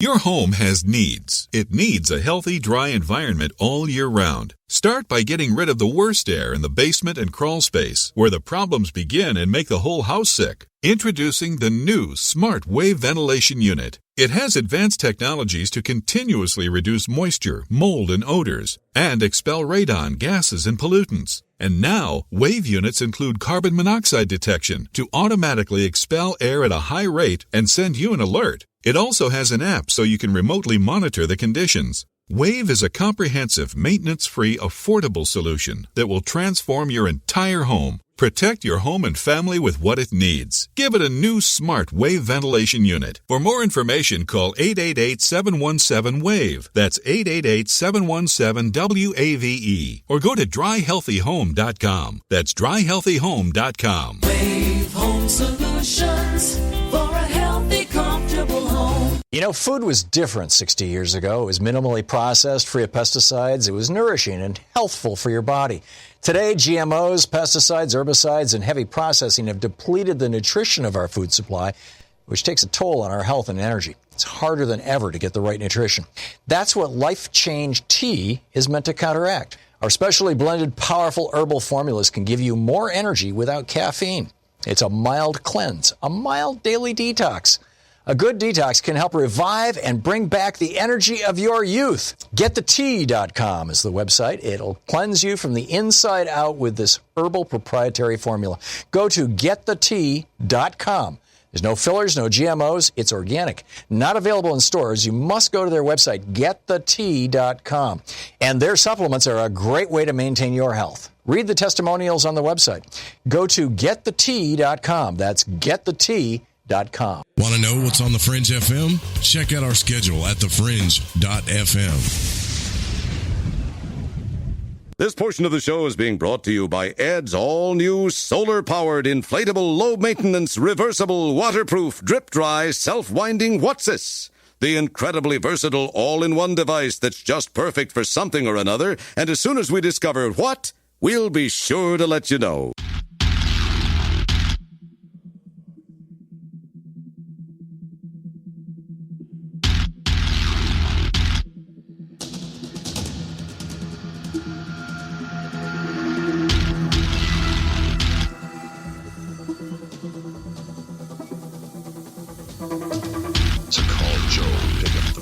Dial 1-800-588-0335, toll free from the United States or Canada. You're listening to Lighting the Void Radio. I'm your host, Joe Roop, and we are here with my very special co-host, the lovely Mary Dusina. Go check out the website, marydusina.com, MARYDUSINA, marydusina.com. And we're talking about the Fool's Path, the path of initiation, everything involved with it. We're really talking about a lot of things, but I think it's a perfect time to talk about it, right? There's no better time to talk about it. We're on the cusp of what you call, or you're talking about Aries, the first spring of everything. This is, the time is now, right?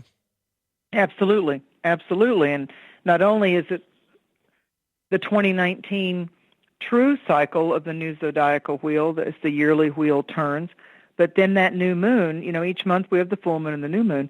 And then when we have the only new moon for the whole year of 2019 in Aries, the first sign of the zodiac, Aries is the initiation in each of our charts. It's like the ram, you know, the ram and the sheep and the lambs of spring. You know, it's like it's the new spring lambs, and it's the mountain ram. You know, it's like if you look at that masculine, Aries is an electrical yang vibration governed and ruled over by the energy of Mars in Roman and Greek mythology, you know, the so-called energy lord deity of war back then, you know. So it's not just war as a battlefield, it's the strategy of the general, and it's then the head guy of his army.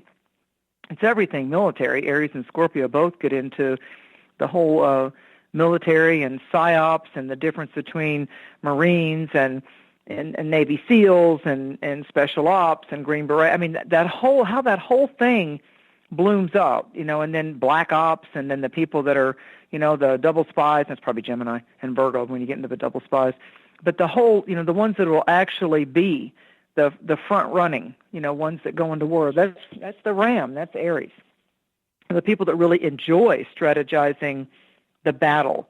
If you're going to draw a line in the sand, I think that any kind sentient being doesn't want to have to get into a fisticuffs or get into some kind of, physical battle. But it's sometimes maybe in the different polishing of our soul walks, if there is indeed such a thing as our soul keeps evolving and we have, reincarnation, and as God wills it, or the divine creator or great mystery deems it to be so, then we're going to have lifetimes, if you will, of life lessons or planetary schools. I'll call this one Earth School. It's the only one I've got conscious memory of at this moment, that I'm going to have to learn about what kind of warrior I am, what kind of strategist I am. And it's the Aries in our birth charts, whether you're male or female, that's the call to action. It's the call to action. One of my favorite astrological books that I think can really help someone get more of a soul-light perspective to their natal chart and even their transits is there was a book that was put out called Astrology, the Cosmic Science by Isabel Hickey. And she was one of the first, I've got the hardback to that book, I love it. She was one of the first astrologers that I came across, unless you get all, into Theosophical Society and all that. She was out of Boston, and she wrote this book, and it was made astrology so much easier for me. She took you, as soon as you found out what your ascendant rising sign was, which is the front door of your actual chart, sun, moon, rising sign, and the self you present to the world, how the world sees you. She had, each chapter was like, let's say you had a Libra rising. You would go to Libra on the ascendant, and she made it so easy for you. It is still that way. I love it. And she would take Libra on the first house, and she would go through your whole 12 houses with each one of those signs. So Libra on the first, and then they would go in order.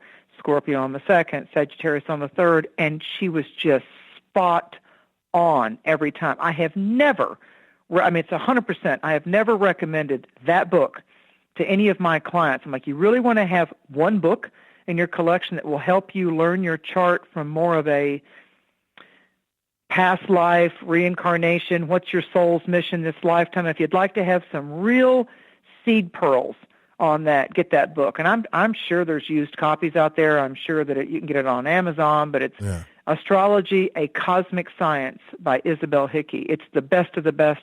It's not too technical, doesn't get into a lot of as a lot of them have to if you're going to really study it seriously, and I've gone through all those phases, all the technical jargon and degrees and the quintile and this or that. It's just, oh, God, I'm bored. Just tell me what it means. So that book does that. It keeps it, to me, the art of astrology is to be able to take all of that sacred geometry and all of those elements and configurations and be able to explain it to somebody in a way that they can artistically get it. I think you lose someone's interest or someone's verve to get further into it by over-talking them with technical terms. It's just like, I think it's absolutely natural for somebody to say, what does this mean for me? How's this going to benefit me? Whether I'm studying my own chart or I'm going to talk to a client about their chart or the seasons and themes of a particular year, which we call transits and planetary configurations or progressions. There's some fancy. How does that work for you nowadays with the way everything is like attention spans, or how hard it is to do a 3-hour show every night when people's attention spans they after 5 minutes they can't stop thinking about something else, and it's just one 5-minute thing after another.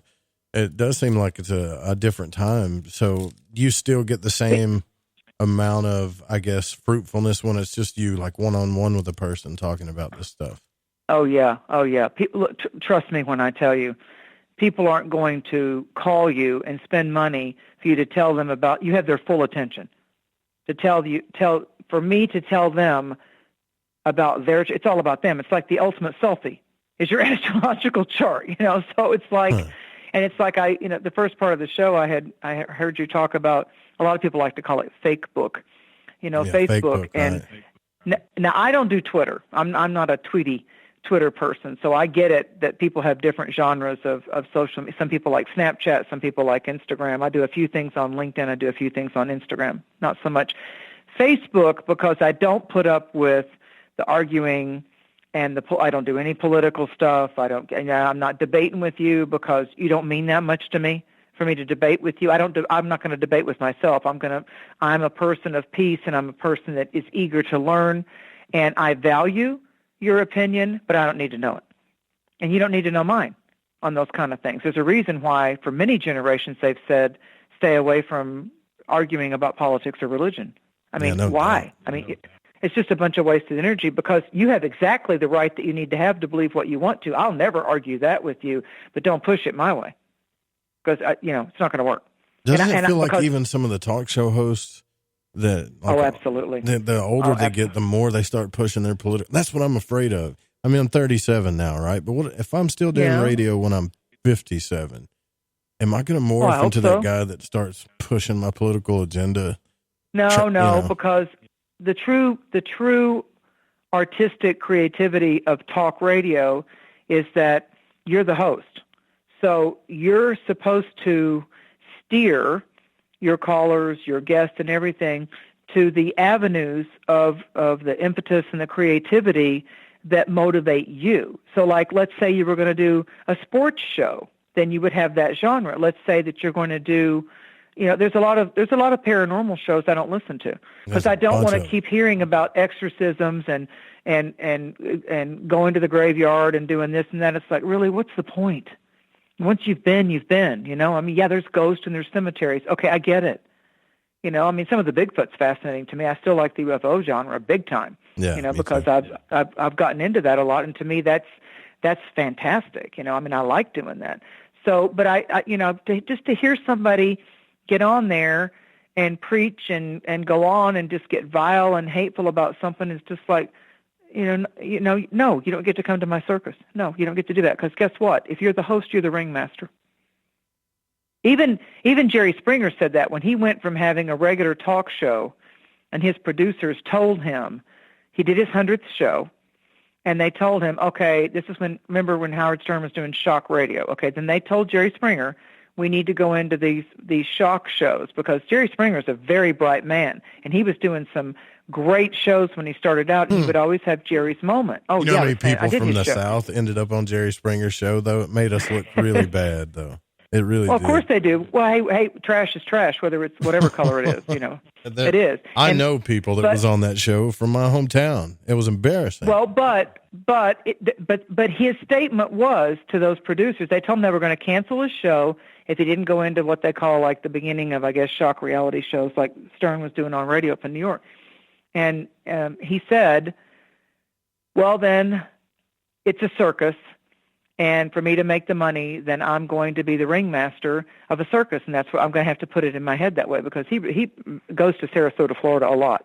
But that's not who he really is. Now, did in a sense he sell out in order to be one of the first in that? Yeah, like Howard Stern did with the shocking radio with his co-host of Robin. It was a market at the time, and it was an avenue, a stepping stone that got them into different things. But if you don't think there was a lot of hate and shade thrown at Howard Stern and his co-host Robin and, people that just absolutely, Jerry Springer thought he was just having on trash, but he actually was in, you're judged by the company you keep a lot of times too. The funny thing about Howard is I still listen to that show. He's different now. He still does the same stuff, but it's almost like he's different. It's hard to explain. Well, they become he's mellowed. They become cartoon characters. Is what it is. And so it's like you either enjoy, it's like in gaming, in computer gaming. You're either into Skyrim or you're into something else. It's like what kind of computer gaming are you into? But to your point about this ADD type of thing, this self-induced lack of attention span, as far as developing your soul self and your mystical abilities, you don't want to try to take the easy way out. You don't want to rush the process. It's like, would you want your surgeon to just go watch a YouTube and then go ahead and do an operation on your appendix? No. Yeah, I get what you're saying. There's a place in the richness. There's things that you can scratch the surface with, and then there's other things that you get what you pay for.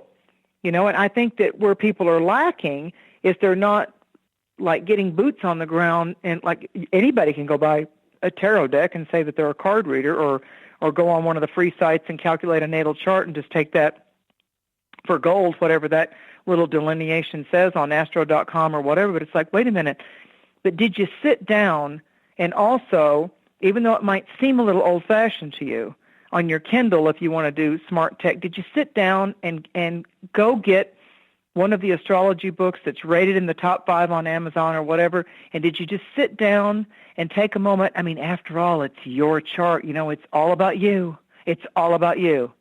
It's what are your the biggest star questions selfie. people ask you? It's got to be sex or relationships, money, and health. That's what it is, right? Oh, it's the same that was on talk radio. Oh, yeah. I mean, if you have anybody that's done talk radio in the metaphysical field that started out with it like me, it would be like, in Florida, it was like, am I going to sell my house? When will I sell my house? How's my health? Health was usually number one. They didn't even say marriage, or they said, well, my love life. And what's my love life look like this year with my sign?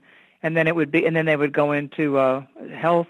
A lot of it in Florida was sell my house. It was always like something about real estate. It was just bizarre.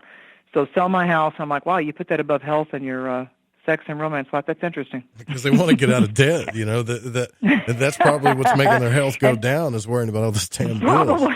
Probably. Yeah. There's and that's another thing you got to micromanage.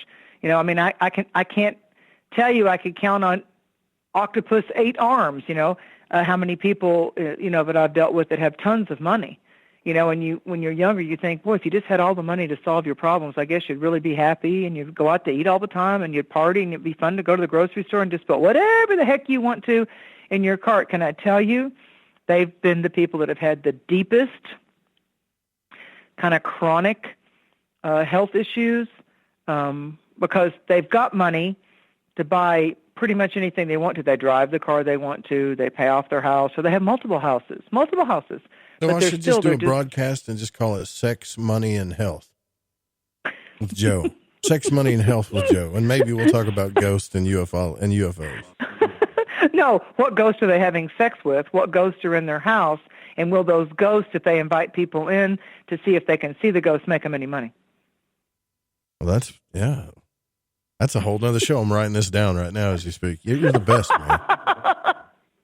If your house is haunted, can you pimp it out, and can you make some money? And then when you invite those people into your house every Saturday for them to pay you $20 at the door to see if they can describe the ghost, and you'll film it all with your little new smartphone, your Samsung phone, and then maybe you'll meet somebody that you can have sex with. And then maybe you can sell the house because it's haunted. Well, it is funny. I'm not totally ashamed of all of us Southerners. That Ryan Upchurch guy from Tennessee, he started out on Facebook just doing funny videos, and now he's a Billboard chart rapper, right? He's like up there selling a lot of rap tunes, and he purchased that haunted house that was on, I think it was Ghost Hunters or whatever in Tennessee. Purchased the whole land. I don't know about him. I'm listening because I don't know who he is. I don't know about him yet. Look him up. Well, when you get time, just look up Ryan Upchurch. The guy's just some dude that started doing little. You remember that thing they had where it was called Vine, where you could just do you had 30 seconds to do a video or whatever. Well, he did one of those things every single day. And it caught on. And people think he's this overnight star, right? Well, he's a nobody. He's not an overnight star. He put that stuff out every day for years and years until things just happened, So he initiated a new, genre, and it finally caught on. Well, when you really look at those kind of shows that will do autobiographies, if you really look at some of the movie stars that, some of the, I call it Holly weird, but if you look at a lot of the biographies of people that became celebrities, and you look at, like you say, the backstories of these people, it's not pretty. It's never not overnight, easy. Most of the time. No. And all the rejections that they got along the way, or abuses. But, what was fire is like a motivation, like the fire signs of Aries and Leo and Sagittarius in our chart, because I'm telling you, audience, no matter what signs you pay attention to, which are your signs, that just starts the wheel. We have all 12 signs in our wheel. So somewhere in your chart, Aries is being lit up by the sun right now. And so that's what's getting illuminated by the solar fire, And so savvy people out there, one of the easiest ways to learn astrology is take 1 year 1 year out of your life, and everything else that you're doing, really focus on that 30 to 31 days. Of course, I know February 28 or 29, but when the signs, follow your signs in your chart. Find out what your ascendant is. Like right now, find out where Aries is in your chart. And just realize that between that March 20th, when the sun went into Aries this year, until it moves on into the next sign around April 20th to 21st after the full moon, probably the 20th of this year because it's going in early, then you're going to go into the earth sign of Taurus, and that's when everybody's going to be subconsciously, they're also going to be looking more at their finances and what they want to change. They'll want to be more into getting outside.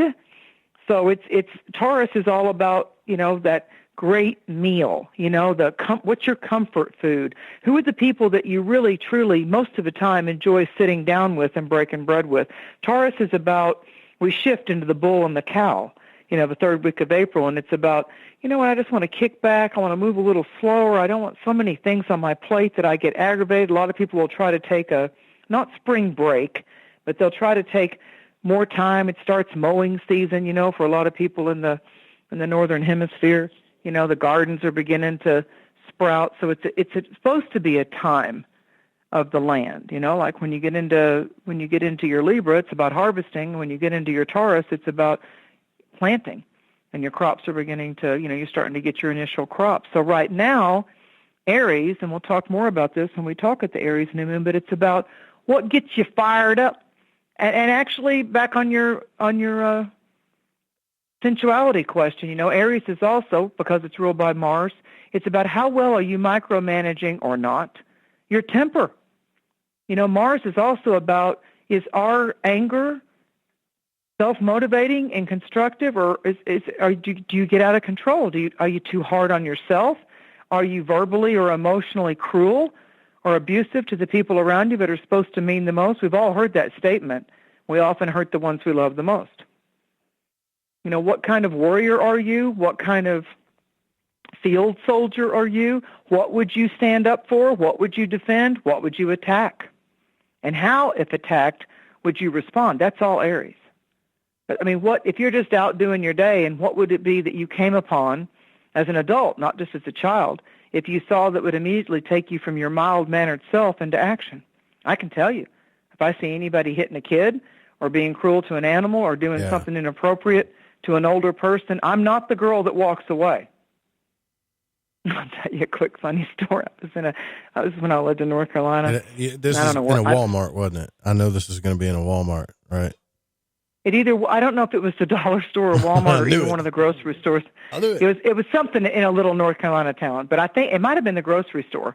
And a lot of people, when they're rushed and they've got a lot on their plate, they probably don't mean to, but especially over in North Carolina, sometimes those Florida tourists come in with that nose up in the air, and I can say it because I lived in Florida for 20 years. They get that little self-entitled nose up in the air. Why? Because they're from Florida?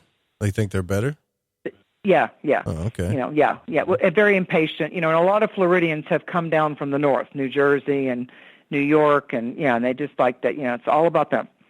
Florida people knew all about the selfie attitude before the smartphones ever came out. All right. And I can say it because I live there. So, and did media, a lot of media there.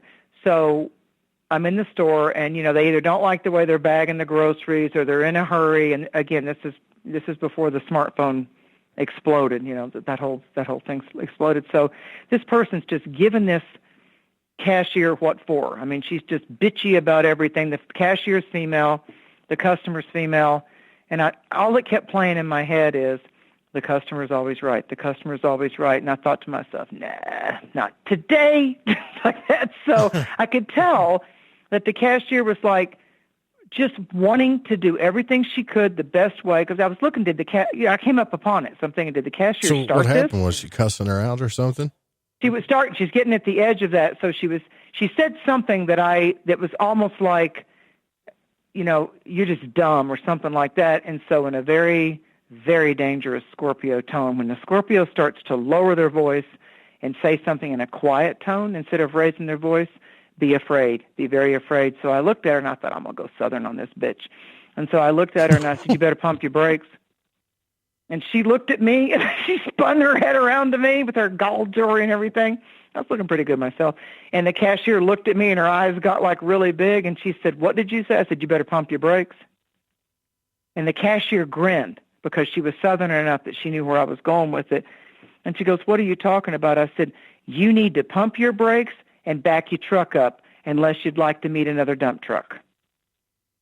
Yeah, I mean, at some point, the customer is always right. Like, there's no sense in arguing with a customer, but if they're just being crazy and unreasonable, you can't take abuse from people. But I did, but I didn't jump on. I was in her field. I was also a customer. I was next in line behind her. So, and I was there in the nanoseconds to observe it. The cashier wasn't doing anything wrong because as I walked up, I thought, I don't know who started this. I'm going to shut up and observe this. I was that raven in the tree. And then when I realized, we just got a bitch, because she was bitching about stuff that really wasn't in the cashier's control, So I thought, I'm going to play with this bitch. I'm going to get Scorpio on this girl. And she looked at me and I said, pump your brakes. I thank God for people like you, right? Because usually when I meet are people like, this is negative, I'm going to go to another line. It's the love and light syndrome. And that cashier needs somebody to stand up for her, at that time. Well, this is funny. This is fun. So what I did then I brought up my psychic tentacles. Is what I did, because I knew psychically, having been in the psychic world for a long time, that this woman was processing whether she was going to take it further with me. And I just looked at her and I said, "Bring whatever you got, honey."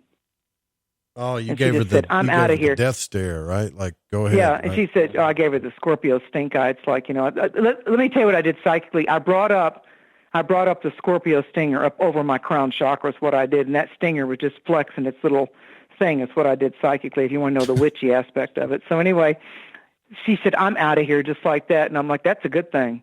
So as I got up in line, there was nobody behind me, and she said, "That was wonderful." And she goes, I said, "You see, you don't have to cuss." I said, "You really don't have to take it that far." And she goes, "But say it to me again, because it's been so long since I've heard that." I said, "It's just two statements. Better pump your brakes. Better back your truck up. Pump your brakes." And it's late at night, Mary. I can't handle this kind of talk. No, I'm just playing. Well, and I have to credit my friend who lives in Georgia. She's a firebrand girl from North Carolina, Christina. She does that better than anybody, because she brought it back into my world, and she holds up that index finger. She flips that finger. She's an Aquarian. She flips that finger. Anytime I do a lecture and she comes to my lecture, I say, "All right, everybody, I got a treat for you. Christina Godfrey is the one that does pump your brakes. You better pump your brakes." And she does it better than anybody I know. And I said, she's my pump your brakes girl. Well, speaking of which, we're going to pump our brakes because we're moving into the last hour of the show. We're here with Mary Dusina. We're talking about April Fool's, the Path of the Fool initiation, which really, I know some of y'all are thinking, man, you guys are just talking about everything. Well, really, kind of what initiation's all about. It's about life. We'll be right back. You can pump your brakes.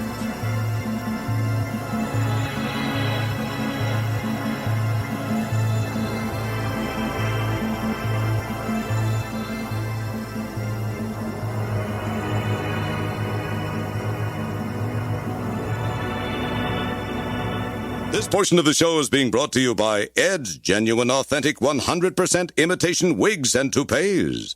Ed's wigs and toupees are so realistic and lifelike that no one will even suspect you're wearing one, unless they happen to glance over in the general direction of your head. Hi, this is Aaron Hunter, host of Real Paranormal Activity, the podcast where we tell real paranormal experiences of people from around the world. And we also conduct interviews with authors, investigators, psychics, and mediums. Real people, real stories, real fear. Thursdays at 6 p.m. Pacific, 9 p.m. Eastern on The Fringe FM. See you then.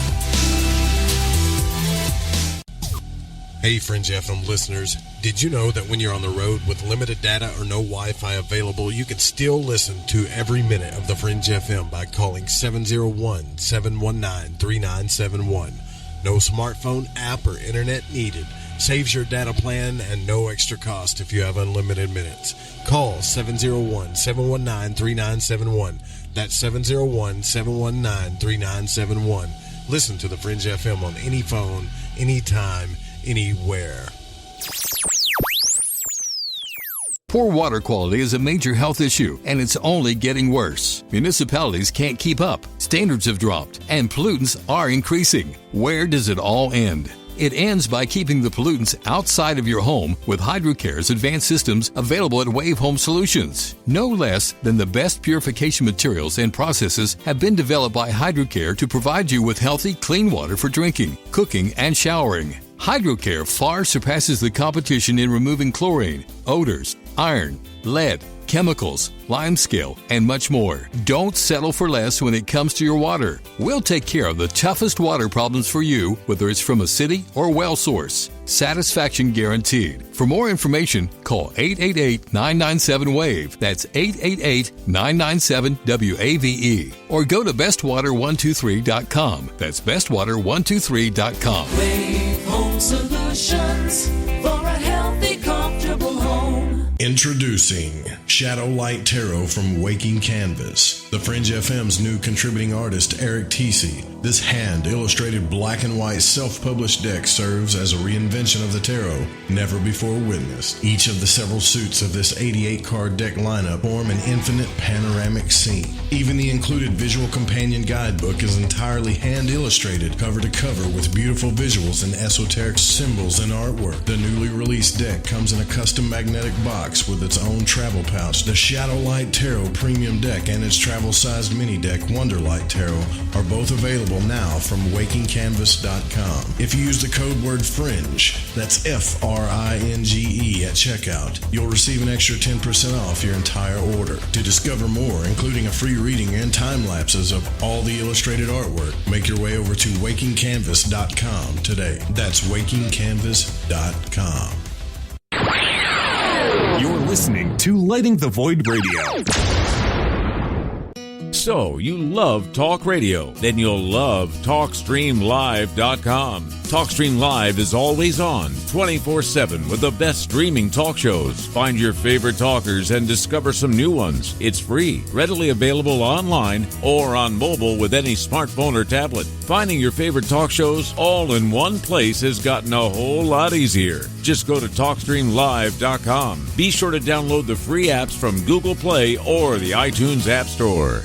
Start your evenings with the Fringe FM long before those other shows get started. Exclusively live on the Fringe FM, hear the Quantum Hologram Matrix with the Reverend John Polk, Tuesdays at 5 Pacific, 8 Eastern. And our newest show, Sci-Spy Radio with Suzanne Ross, Wednesdays at 5 Pacific, 8 Eastern. Then stay up, because we're burning the midnight oil well into the morning hour. The truth is out there, and so are we.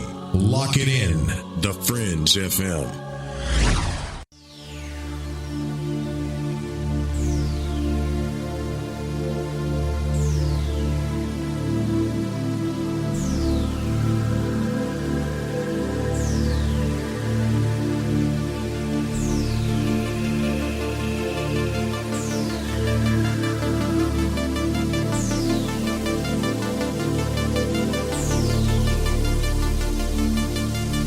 All right, so in the third hour, we're going to let off the brakes and pump the gas a little bit.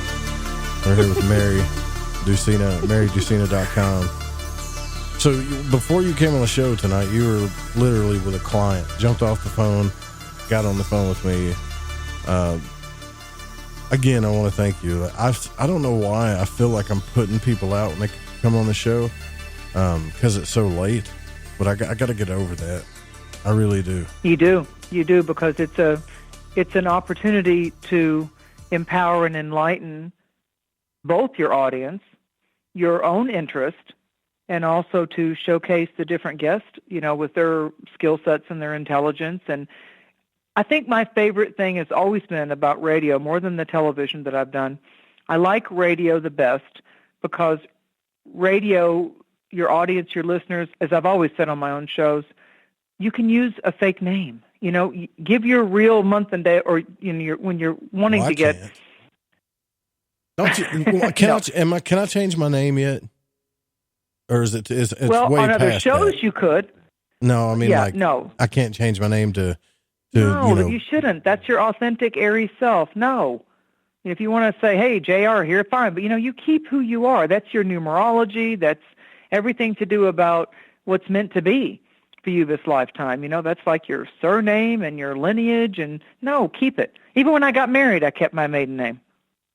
I said, no disrespect to the guy I married. I'm like, that's my father's name. I'm keeping it. Do you have a problem with that? Roop, Nope. it just sounds like, it doesn't sound like a radio name at all, does it? Roop. I think about other people that you know. I mean, okay. Your name is your signature. That's why they'll tell you on a website, always use your name, because that becomes, it's like you've said it too much that you think there's something wrong with it, but there's not anything wrong with it. I'm sure your listeners will bring you up by the short hairs on that one too. Wait, yeah, you're right. I mean, look at George Knapp, right? That's not a radio. Yeah. That's a weird last name like mine, but he's well known. Well, look at even some of the old TV shows. I mean, the names that they used, some of them changed their name to go into something else that was. I mean, when you look about some of the country shows like Andy Griffin, and when you look at what their real names were, Barney on the show, and his real name was Don Knotts, but Barney Fife. I mean, who decided that name was going? I mean, he made it what it was. I don't mind when people call in and they change their name, because that's scary for people. Like I've absolutely, even off the air, I've heard people almost break down and cry because they're so nervous. I'm like, what do you? I don't understand that. That's why I would say to my listeners, my psychic ability, my ability to read for you is not based on what your name is. It's based on the telepathic instinct that happens when it's like my eyes are closed, even when I'm doing radio, over the air. I mean, I close my eyes when someone calls in and they're asking a question. My eyes are closed. Even when I had an office my eyes were closed. Even having an office in North Carolina, I don't look at the client. It's not about reading body language. Chat rooms do bother me when people change their name, because it's like no one really knows who you are to begin with unless you've actually conversated with them. So why are you hiding behind? Well, that makes sense. There's just so many trolls that they use different. There's not one chat room that I can think of or forum anywhere on the internet that I'm in there with a different name. I just don't see any sense in hiding. Well, I got to tell you, I'm not good with the troll thing. I'm not good with that. So that's why I don't go into chat rooms. I don't read them. No offense to anybody. I don't go into it because my ego doesn't need it. I mean, I'm more the gal that's in the moment. I'm on the phone with you. I'm right there for your audience. We're giving good content, and their opinion's not going to change my skill sets. It's not going to change my psychic ability. It's like I am strictly that spiritual satellite, downloading and receiving and giving information of what their guides or what their chart says based on real boots on the ground and decades of experience. Is there anything that you won't talk to somebody like you? You pretty much know that everybody's on this path of the fool, this path of initiation. When you talk to somebody, is there anything that you read that you won't tell them? I have a disclaimer that I say to people, because I've had, especially in Florida, these women that would marry these older guys. Now, can you see when my husband's going to die? Because, of course, they wanted his assets. I said, I'm not. I said, if I see it, I'm not telling you. Oh, yeah. Well, they're in their office alone with me, so they think it's just fine to ask me that. And I said, you think because you're paying me that you can just order up, me telling you something that's going to suit your purposes? I said, I think your ego's a little stiff there. You need to Has that happened a lot? Oh, yeah, it did in Florida. Oh, yeah. But I say to people, I don't believe that it's my job as incarnated as a mortal to predict death. And I had that argument with my guides a long time ago. I said, okay, I don't want to see that.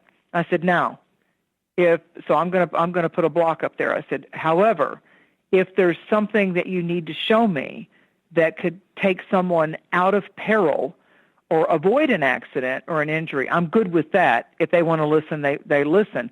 But I said, growing up, I've seen too many of these charlatan type of psychics that would the way they would make money and keep them coming back was to tell them something scary. Or here was one of the well-known parlor tricks where they would say something to them, like, let's say it's the year 2000, and they would say something to them. I had clients that would come to me saying, oh, my God, this psychic told me this. What do you see? So they had been scared. And they would say something like, oh, I see that it looks like you're a widow, 10 years from now. I mean, that's just wrong. That's just unethical and cruel. And I would say to them, why did you don't believe that, do you? I had one lady that was just absolutely having anxiety attacks over that because her husband was a pilot. She had been a head stewardess, and he was flying over to the Middle East. This is in the in the late 90s. And I said, no, your husband's not going to die. He's not. I said, I'll tell you this. I said, you're both well past your 80s. Well, I still know her. He's still alive. But this psychic had told her that he was going to die, that she might have 7 years with him. That was it. And I said, of course, in my usual Scorpio self, I said, who was the psychic? Because I knew him in Florida. And I said, no, that psychic's going to be dead in 7 years. She's seeing her own death. Well, I just said that out of like, da-da-da-da, and that psychic died 3 years later. Can you see when people are going to die? I have purposely blocked it because I could see it when I was a child. I could see it. It's like in their chart, you can look. I heard it's something like having to do with Saturn and Mars. There are. When you learn astrology, everybody mistakenly thinks it's the 8th house, and I will tell you that your own conditions around the soul deciding that it's been here enough or whatever is more seen by energies around the 4th house. That the 4th house is more to do with your goals. As you're approaching some of the final chapters of your life, it's like really understanding the resonance of your soul's happiness and its mission and all of that. So, you can help people. It really freaks me out, though, Mary. I mean, can you imagine coming home from a hard day's work? You think your wife loves you and she gives you the smile, cooks your dinner, but just an hour before you went home to sit down, she was on the phone with Mary wondering when you're going to die so she can get her money. That scares the hell out of me. No, this was more the women. This was more the women that, that's kind of a thing in Florida. It's probably like out in Scottsdale, Arizona, things like that, where you've got a lot of the Florida for a long time was known as the newlyweds or the nearly deads. And it was like there was a lot of, because a lot of the older people would go to Florida, so there was a lot of it was the younger guys getting with the older women too. That's still a big scam thing that goes on in Florida. Like these 50-year-old guys, they'll get with those 75 to 85-year-old women that are lonely and feeling like their beauty is fading and all that. Oh, they act so good to them so they can get in that will. Oh, yeah, that's a big thing in Florida, the scams that go on with elderly people. Yeah, that's right. So that's do you keep them as clients? I mean, obviously you would if you needed the money, right? Or do you warn them? Oh, no, I have ethics. Oh, no. I blasted that woman right out of my office. Really? I blasted her right out. I said, who the hell do you think you are? I said, you are paying me for my time. That's what you're paying me for. But there's such a thing as inappropriate questions. And I said, so your hour is up anyway? But I said, you don't get me anymore. I said, you don't have enough money. Oh, she said, I could pay double, for what you're asking for an hour. She goes, if I have the money, why wouldn't you see me? I said, because I don't like you anymore. I said, how's that? I said, I'll take the hour to myself before I see you. I said, you're barking up the wrong tree with a woman with 4 or 5 planets in Scorpio. I said, I just fired you as a client. Your money's no good with me. How you like that? I think it might be an insecurity or something I have, but it really used to freak me out. Like, as you go older and you have relationships, women are really good. You think guys are good liars. Women can smile in your face, touch you, kiss you, love you like nothing's ever wrong. Nothing's wrong whatsoever. And something's real wrong, right? And then you watch these movies where they're on the phone with this guy, he gets off work at this time. Just make sure it looks like an accident. And you're thinking, what the hell? And this really happens. You've been watching ID and Investigation and Discovery in 2020, but there's you're just telling as many me it really happens. psychopathic It happened men. a lot, right? Well, no, in Florida. I didn't ever have a question like that when I worked with clients in North Carolina or Georgia or when I went out and worked in Arizona. No, it's a thing that goes on in Florida because for many, many generations, there's been a lot of the older people that go to Florida to retire. And there's a lot of widows in Florida, both male and female. But I'm telling you, I've met as equally as many, if you will, 20 to 30-year gaps of men chasing after the senior citizen women, too. It's a scam. But they're not down trying there. to kill them, are they? Or they just know they're going to they're going to expire soon. They want to know if their time time is up soon. Yeah, they want to know once they've gotten in the will, terrible. they want to know if their time is up soon. And then, and of course, when I wanted to be really mean and somebody would call in on a radio show in Florida and do something like that, I said, I want you to make sure you state that question again because I really want my audience to put their listening ears on. Go ahead and ask that question because they were bolder, because they were anonymous on the air. I would say, sure, I'll tell you what's going to happen. But you're going to have to pay for the deluxe package. I would make them pay for the deluxe package, and then I would hang up on them. No, what I said was, Oh, this is interesting. And the audience knew what I was doing. Evil I said, oh, people. this is interesting. I said, what I do see is your death. Click. Oh, wow. Yeah, that's great. That's perfect, because that would freak me out. Yeah. Well, I said, first off, I'm going to tell you what you're asking is wrong. It's bad for your soul. I said, it tells me everything I need to know about you, and I don't even have to be a psychic for that. But given that I am a psychic, let's talk about your death, because that's what I'm seeing. The guides are wanting to tell me about it right now. Wait a minute. I want to tell you everything about it. Click. They didn't call back, and I was happy, and so was the audience. Well, let me ask you this question. Do you kind of know, I don't know how I can ask this because I love you so much, but do you kind of know about mine? Yeah, about when my you're own? going to go?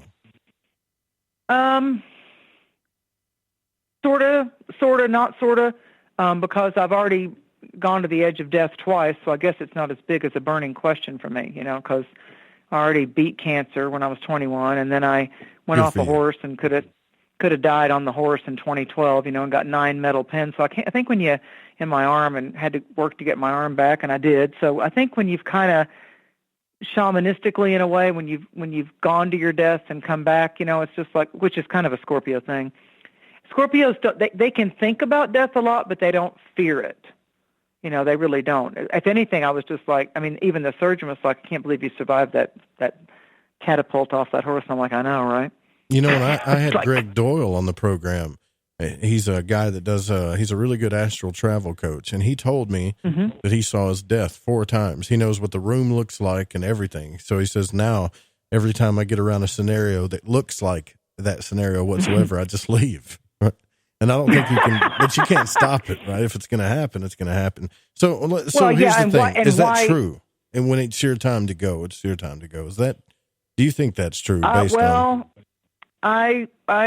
believe that I believe no matter what's in our chart, no matter what's in our cards, I believe that, again, our initiations and our intentions, the I words, and our intuition, I believe that we can shift that. Now, I believe someone's more in danger of manifesting an accident or a big health crisis or a near-death experience if they've got chronic anger, frustration, and stress. They're not focusing enough on what they're grateful for in their life. Those are the clients that I'll get real testy with. It's like, nothing's going right in my life. I said, I don't believe that. I said, tell me 3 things in your day today that you would give thanks for. Nothing. Hey, nothing.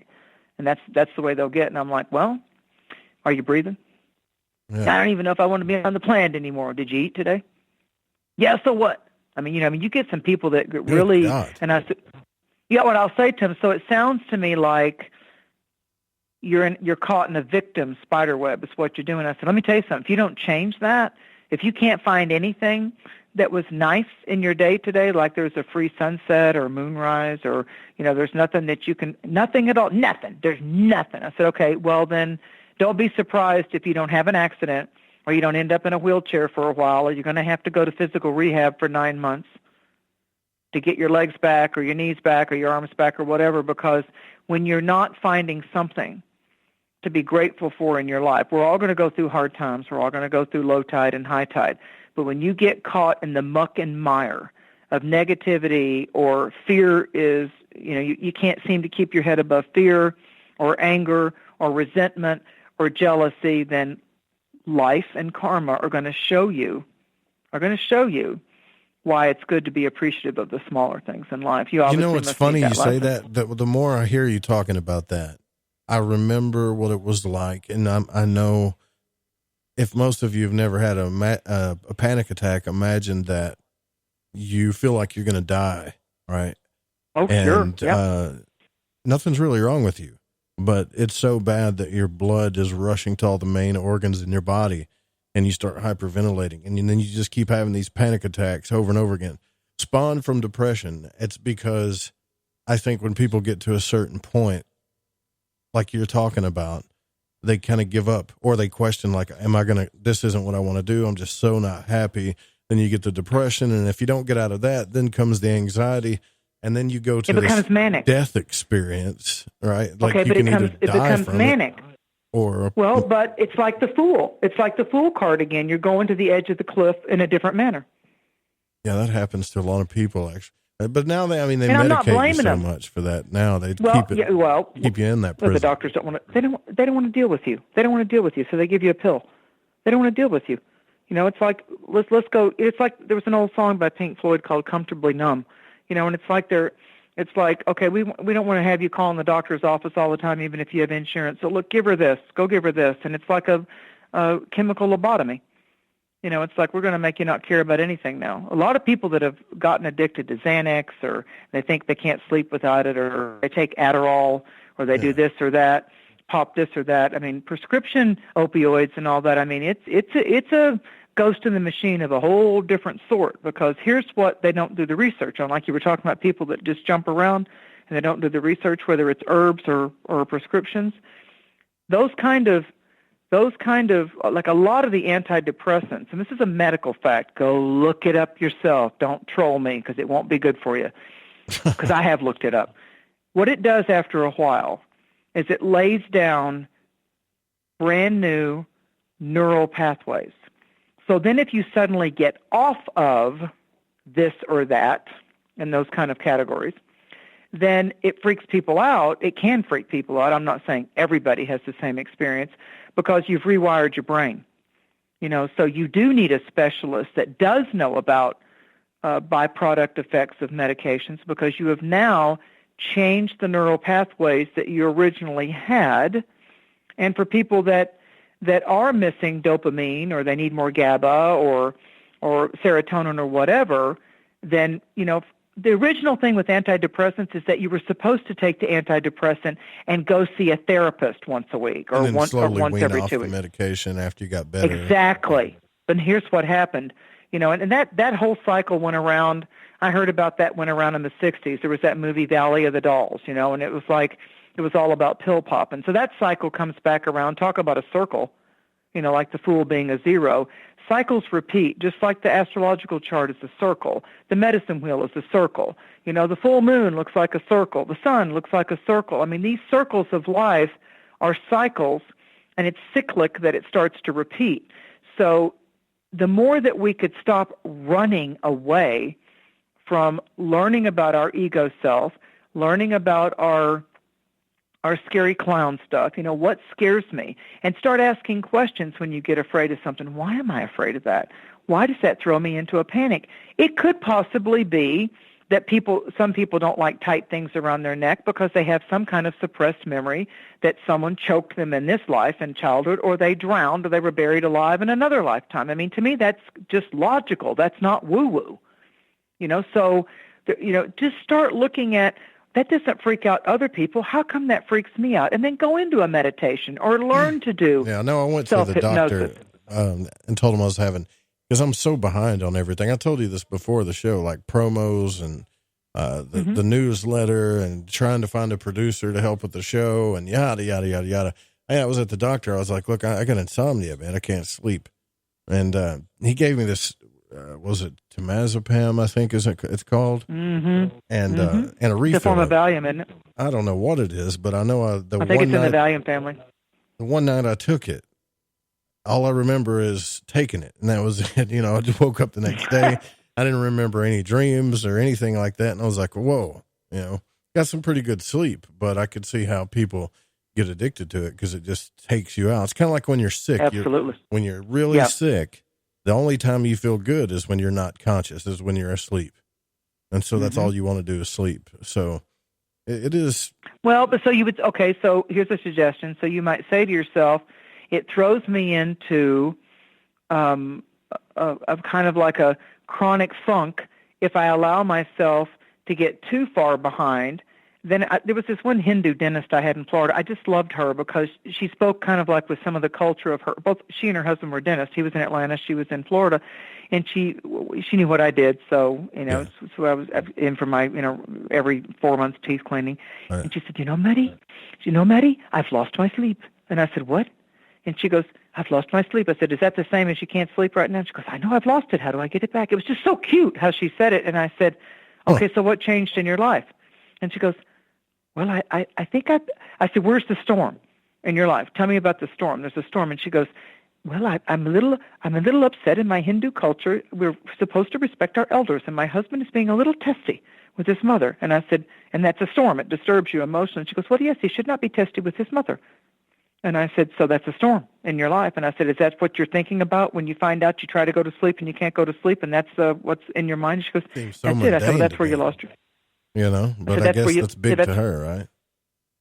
Well, because it was her culture. So to you, it might be that you're punishing yourself when you get so far behind that you're then getting Aries, frustrated and angry with yourself, going, now, Joe, now you're getting further behind, now you're further behind. So the anxiety builds in that, oh, my God, now my workload is like so mammoth. How am I even going to get on top of this? And it's so much, and I just want to go drive and go into the woods, and I don't want to deal with it at all. But a lot of times procrastination, I used to be guilty of it. A lot of times procrastination. Drive into the woods, folks, just means drive around. It doesn't mean drive into the woods and never come back, by the way. Or walk in the woods, whatever. Go to the beach, see the sunrise, whatever. Disconnect from the work world. A lot of times it's not. Sometimes the obvious thing would be like a fear of failure, so you can do a little bit of self-sabotage. But many times it's not fear of failure, it's fear of success. I'm so used to not having everything I want. What if I get all this done and it really starts to grow and it's really taken off and it's really like my time in the sun and all that? How will I keep up then? So I better not get there yet. Yeah. Well, shoot, we got to take a break. But I've seen that self-sabotage thing you're talking about. It's a very weird psychological process. We can do it. We can all do it to ourselves. People, like, they self-sabotage themselves and then they blame other people for what they did. And it's like, well, everybody. Or they're very harsh. Or they're very harsh on themselves. Yeah. Well, anyways, yeah. So, yeah, we got to take our last break here, but we're with Mary Dusina. It's April Fool's. Well, actually, it's April the 2nd for most of us, unless you're in the West. And we're talking about the path of initiation, the path of the fool.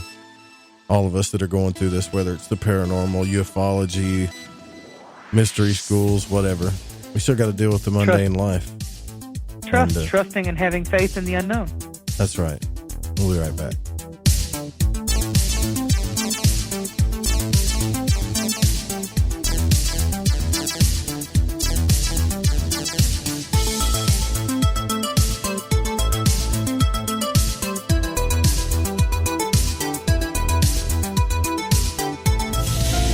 The truth is out there. There's something out here. And so are we.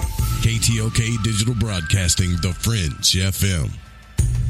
This portion of the show is being brought to you by Wipe and Gripe, the new pre-moistened individual sandpaper towelette. Wipe and Gripe, the new economical towelette that'll last twice as long as your face. You're listening to Lighting the Void Radio.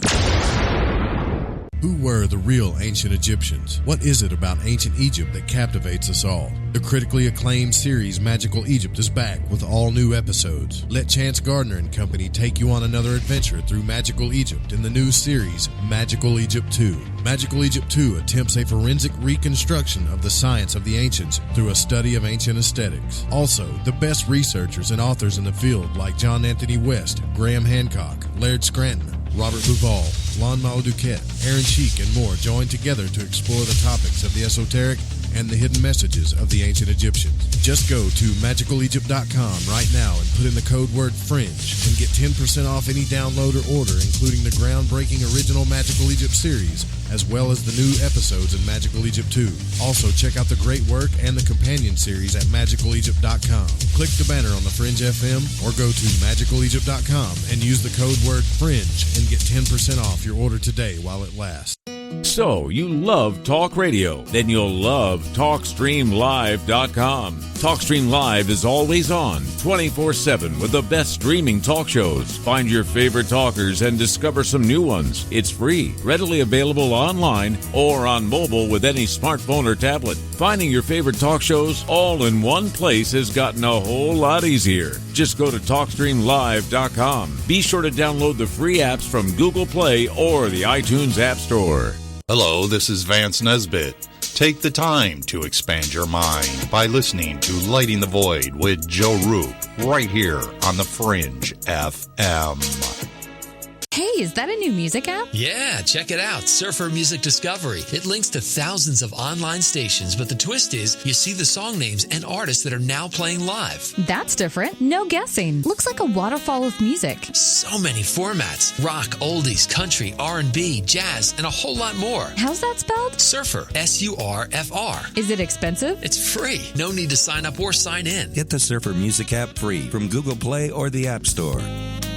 Folks, this is very important information. What's to be said about CBD? AncientLifeOil.com. Our CBD is made from hemp and has 0.003 THC, which means this wonderful product won't get you high, no matter what amount you take. What does CBD do for the body? My hands are tied. But you can Google CBD benefits and be astounded. When you're finished reading, you'll want to log on to AncientLifeOil.com. That's AncientLifeOil.com. And purchase. Life is good when you feel good. People are tired of pain. People are asking for non-GMO organic products to help them with, you fill in the blank. Legal in 49 states, and again, our CBD is made from hemp. Ancient Life Oil is about helping people one by one by one. If you wonder how good the product is, the CEO takes it every day without miss. AncientLifeOil.com. That's AncientLifeOil.com. Have a great day. Lighting the Void is proud to announce Mind and Magic's Protection and Defense Course for protection from magical and psychic attacks. This is not a joke. Magic practitioners are on the rise, and with that comes attacks from baneful or black magicians that try to harm or hurt others for their own selfish reasons. If you are not a believer in psychic attacks, then this isn't for you. If you are, and you want the power to defend yourself and your family and home, then I highly suggest you grab Freighter Xavier's Protection and Defense Course. In this course, you will learn how to tell if you are under attack from a natural source or if an individual is attacking you. The 4 forms of curses and attacks. How to remove self-imposed curses. The correct way to cleanse your home from negativity or malevolent entities. How to make your own holy water. What you should always keep near or under your bed. Herbs that banish negativity and promote purity. The most powerful banishing rituals on the planet. And for those that seem to want to harm you the most, how to put your enemies in a hell pit of their own making. You can also learn protection against shadow people and other entities. Or are you just in a bad planetary alignment? Even how to get rid of an enemy using a tic-tac box. It does not matter what your faith or belief is, this will work. Click the banner on the website at lightingthevoid.com or go to lightingthevoid.com/Xavier. Want to know what's on the Fringe FM? Check out our schedule at thefringe.fm.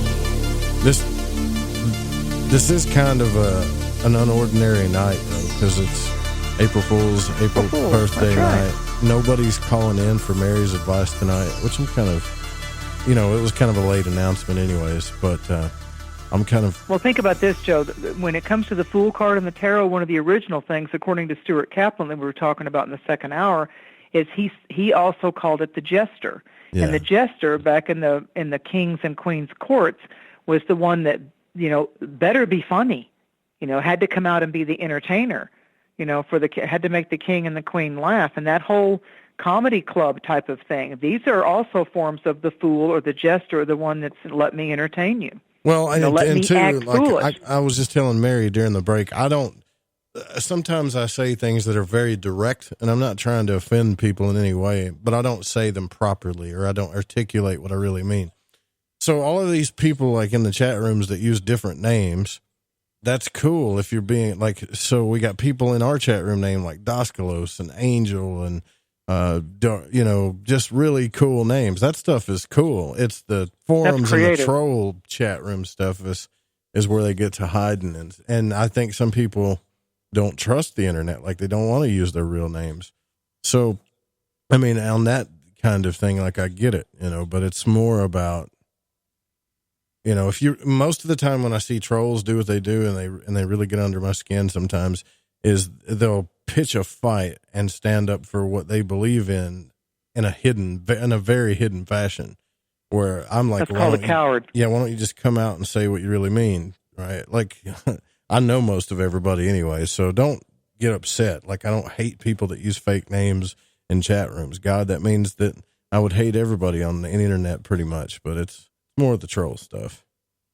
Yeah, it's just the troll stuff, because as I was saying, if people were listening, I would say to my audience, and I say it now, I'm good with, I would say to my audience, and they'd say, well, what fake name would I use? And I'm like, just use initials, use a relative that's, 3 generations back that passed away, but your current relative, because a lot of them would call and say, listen, and I would say you can use a fake name because believe it or not, your voice sounds different. Mm-hmm. On a telephone, your voice sounds different on a recording and on a radio show. So those relatives probably aren't going to recognize you, because when you hear your voice coming through the radio, it's not going to sound the same as it sounds if you're sitting in front of that relative. So I think it's a little more soothing for someone to use a nickname or a made-up name or made-up initials, because a real psychic isn't going off of that anyway. Yeah. They're going off your voice vibrations, and it's telepathy and clairvoyance or an oracle card or something about your sign. Your name isn't the big deal on that. Now, if you go to a numerologist, they're looking at the letters of your name, and they're looking at the actual numbers of your birth date and your birth year. So that's when that becomes significant for you to get a more accurate reading if you're dealing with someone that deals with letters and numbers. I get that. But I've never had a problem with using a fake name. If I called a radio show, I'd use a fake name, because it's none of anybody else's business. I want to ask the question. I don't need I've to got a focus bunch on of me. old clips from the old Art Bell shows that I used to call in, and like 6 or 7 shows where I'd call this show. And I'd be like, yeah, this is Joe from Arkansas, and I can't stand listening to him. I'm like, oh my gosh. Like, I wish I would have used a fake name back then, right? Because I was nervous, so it's not like I don't understand those types of things.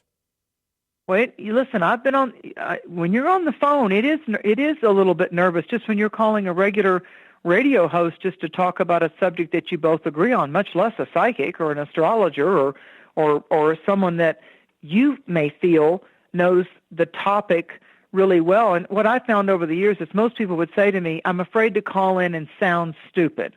I'm afraid to call in and sound like it's a stupid question. And I mean this from my heart, and I would say to them, there is no such thing as a stupid question. Yeah. All questions are interesting to me.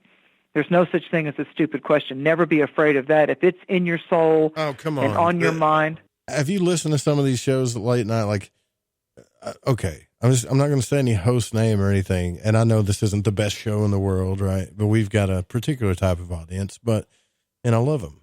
But I've literally heard shows where some person will be talking about, I don't know, I had an out-of-body experience the other night, and the host will be like, yes, but Jesse, do you think the moon has a brain?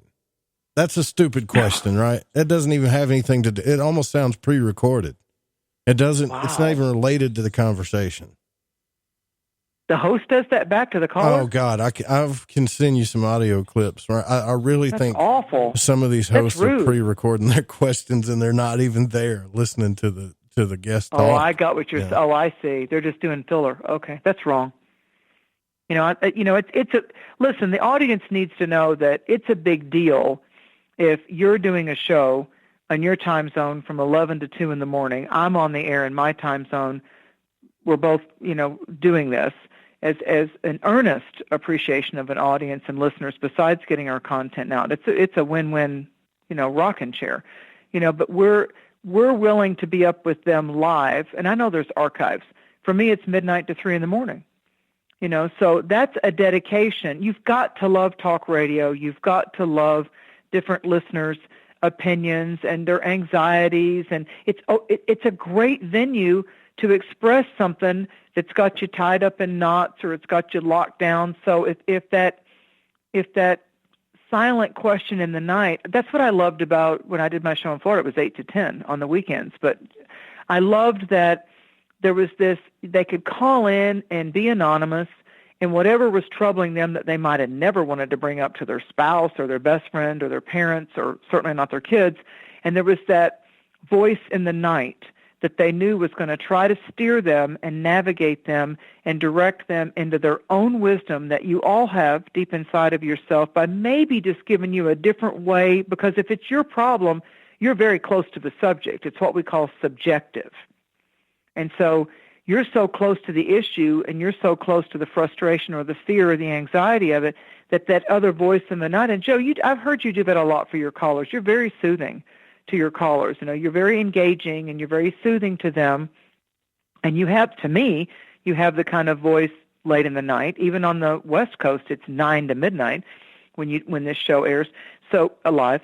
So you're able to be, that comforting type of velvet vibration, when you know that a person's intention. That's right. You and I are people of earnest. We're not trying to just jump ratings. We're not trying to insult anybody, nor are we going to take insults. We already have our intention set. We're here to be for an encouraging word for the audience to help them get past a sharp, obstacle on their life path or their road. And that's what I enjoy doing this show for. If there's something that's troubling you, that's what I'm here for. That's what I do for my clients. Most of my clients don't call me going, "Oh, Mary, I'm so happy. Can I pay you some money for an hour? And because everything's going so well in my life, can I just pay you so you could tell me about me?" I have some of those that love to get their charts read every 4 months, and they're doing their work on themselves. And when they have a bump in the road, they take it back to themselves and start at square one. How did I get here? How can I get myself out of it? But most of my clients, like 90% of them, are like, "Okay, I need help with this stressor." I can't stop thinking about what you told me. Like, if I was I would call up and be Mary, is my wife trying to kill me? Can you see that in my chart? Oh, if you were concerned about it, then I would look at your chart and I would look at your spouse's chart saying, "I don't like what I'm seeing with this one, so hire a PI. And cook your own food for a while. Go through the cabinets." Oh, my gosh. I would guide you. Have you ever had a caller ask you that? Did they think their spouse is trying to kill them and you were? Yes, but now you also have to think about when people are going into manic or they do have an actual issue of a mental illness challenge or bipolar or schizophrenia and they're not taking their meds that are prescribed, and that's the very thing they're going to ask me. So I'm going to say to them, "When's the last time you talked to your doctor or your therapist? I want you to go there first and then you can call me." Because it actually can be a reaction to them not taking the medication. There's some people that once they've been analyzed, that's a sad thing about schizophrenia. So many of those people, they just put them on their own to self-medicate, and they forget to take the medication. Are you serious? And that's the paranoia. Oh, yeah, no, that's true. Go look up the medications. Yeah, that's one of the main problems with schizophrenia is they get a prescription, and if they live on their own, they're supposed to be the very one that's taking the medication, and the problems come when they don't take it because they've been on it, and then the paranoia starts to increase, and it's a dangerous loop, and I have great compassion for that. That's nothing to make fun of, or it's nothing to be a troll about. It's a very, very difficult karmic life challenge that people go through when they're grappling with bipolar or schizophrenia, because they might have been born with certain neurotransmitters that weren't at levels that they needed to be, and in their case, the medication helps give them whatever they need, the dopamine, the serotonin, the GABA, whatever it is. It's like filling in the missing link. No, but if somebody calls me up with some kind of thing of mean-spirited, and I'm like, "You really want to ask me that?" That's the question. Well, usually I'll psychically see it, and I'll say, "Why don't you ask me the question you really want to ask me?" Then you'll hear click.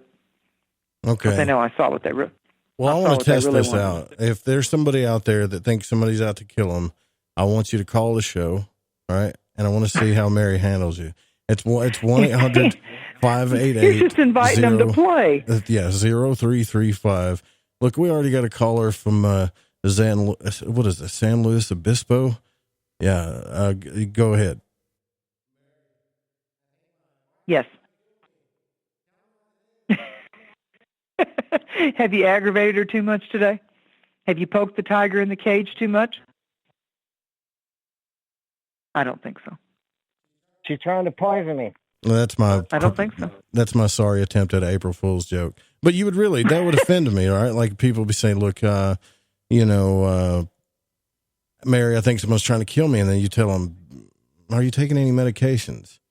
That would end it for me right there, No, because either you were taking medication or you weren't. No, I would be very sincere. No, very sincere about that. I wouldn't be saying that to be rude. I would say my first thing would be, why? Tell me why you think that. What's prompted this? Okay. Yeah. So you wouldn't lean in with the medication stuff, but you'd be thinking. No, you can't. It would be like, listen, I'm hearing you. I want you to know that you're heard. Mm-hmm. Now tell me what prompted this and how long have you been feeling or thinking this? Because here's the most logical answer if I'm not a psychic, okay? Here's logic has to reign in on this. If you really feel that, I want you to hang up from me and I want you to call the police. I want you to hang up from me, if it's a female or a male, and I want you to call one of the crisis centers there. And if you really feel that, I want you to call one of the safe houses and get out and take the next step after that. Your first step is to get to safety. Truly, their first step is to get to safety. I mean, for real. And I'm telling them what I would do. Absolutely. If I felt that, I'd be like, taking my dog, I'm out the door. See ya. There's nothing of a material value that would hold me to the apartment or the trailer or the house if I really felt like somebody had flipped their lid and they were really trying to off me. It'd be like, don't question it. Don't question yourself. Get your kids or your cat or your dog or your bird and go. Just go. I mean, I've dealt with clients that really was true. Really was true. There was a gal that worked for a law firm in North Carolina, and her husband was an ex-cop. I won't say the state and city. And she said to me one time, I really think if I tried to leave that he would try to finish me. And I'm like, okay, that's not good. You work for an attorney's office. You need to reach out to some of the crisis centers. And, there's a safe house in town because I've done volunteer work for them, and they would take you and your kids. And she did go there once. She did listen to me, and she did go there once. But as the tides of a soap opera can turn, he talked her back into coming back. And the next time she tried to leave, now I don't know cars, but he had done something with the, what is that thing in the car that not the alternator, but he had done something to where the car wouldn't start. Like taking some kind of cable or something, or like there's a name for whatever the part is. But anyway, she couldn't, he had disabled her car. And then she called me and I said, why are you calling me? You're married to an ex-cop. This is not a stupid person. You need to be getting to someone that can actually get over there and help you. Well, I'm afraid I'll make him madder. And I said, well, I'm not the person to call. I don't mean to hurt you. It's not that I don't care, but talking to me is not going to help you at this point. And it's the truth, Joe. Why would I tell her anything else? And I certainly wasn't charging her any money for that. It's like, no, this game isn't going to happen. You need to at least call the attorney you work for. But she ended up leaving the state and stayed with him and moved back up to the state up north and all that. And I'm like, wow. Wouldn't have been the course I would have taken. Do you have something against people from Florida? I think you hate Floridians. I do not hate Floridians. But there were the original people that were in Florida were wonderful. The ones that were really there. If you look in the news, though, really, Florida, there's a lot of crazy stuff that happens there for some reason. The wildest news story to come out of Florida, it seems like, once a month. It has changed in the last 20 years, I'll give you that. And maybe it's just because it's gotten so crowded. I mean, people that I know that have stayed there, when I left, the people that have, stayed there are the ones that will say to me, oh, Mary, you need to be so glad you got out. And I said, listen, Florida is still postcard land. It's beautiful and it's wonderful. And the good people that are there are still the good people that are there. But when you get any city gets really crowded, they get frustrated in traffic. And I say to people, before you move to Florida, please promise me that you'll visit Florida in tourist season, go down there in March or April and get in the traffic, even though it's not too hot yet, and then make sure you visit and look for property in August. Make sure you do that. Make sure you can cope with that humidity. It's April Fool's. I'm just trying to have a little bit of fun with you, but I can tell you. I know you are. I can tell you that personally, Mary has helped me out a lot with advice. And so, most of the clients that I know the people that are your clients are very, very satisfied with what you do. I was watching the second season of the OA, and that's a spoiler alert, but it reminded me of you, right? So much. You got to watch that show, right? And in the second season, these guys have an experience with a mirror. You know how there's that experience where a spirit comes into a mirror and it talks to you, right? And crying. So yep. They take this mirror to a psychic's house, and they end up breaking the damn thing in the road. And so they put the broken mirror in the bag, and they drive to her house, and they're like, listen, we need your help. Someone sent us here, and someone said that you could help us. And she's like, well, what do you need? She said, well, we had our friend talk to us in this mirror, and our friend passed away, and we're trying to find her.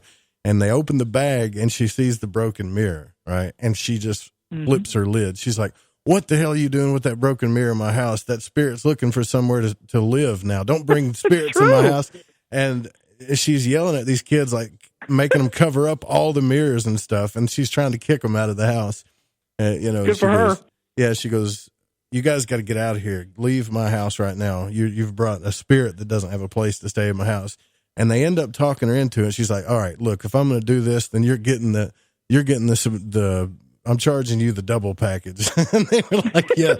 Oh, absolutely. On something like that. Yeah. You've now invaded my house and you're going to pay. Yeah. She was pissed about it. And it just made me think of you.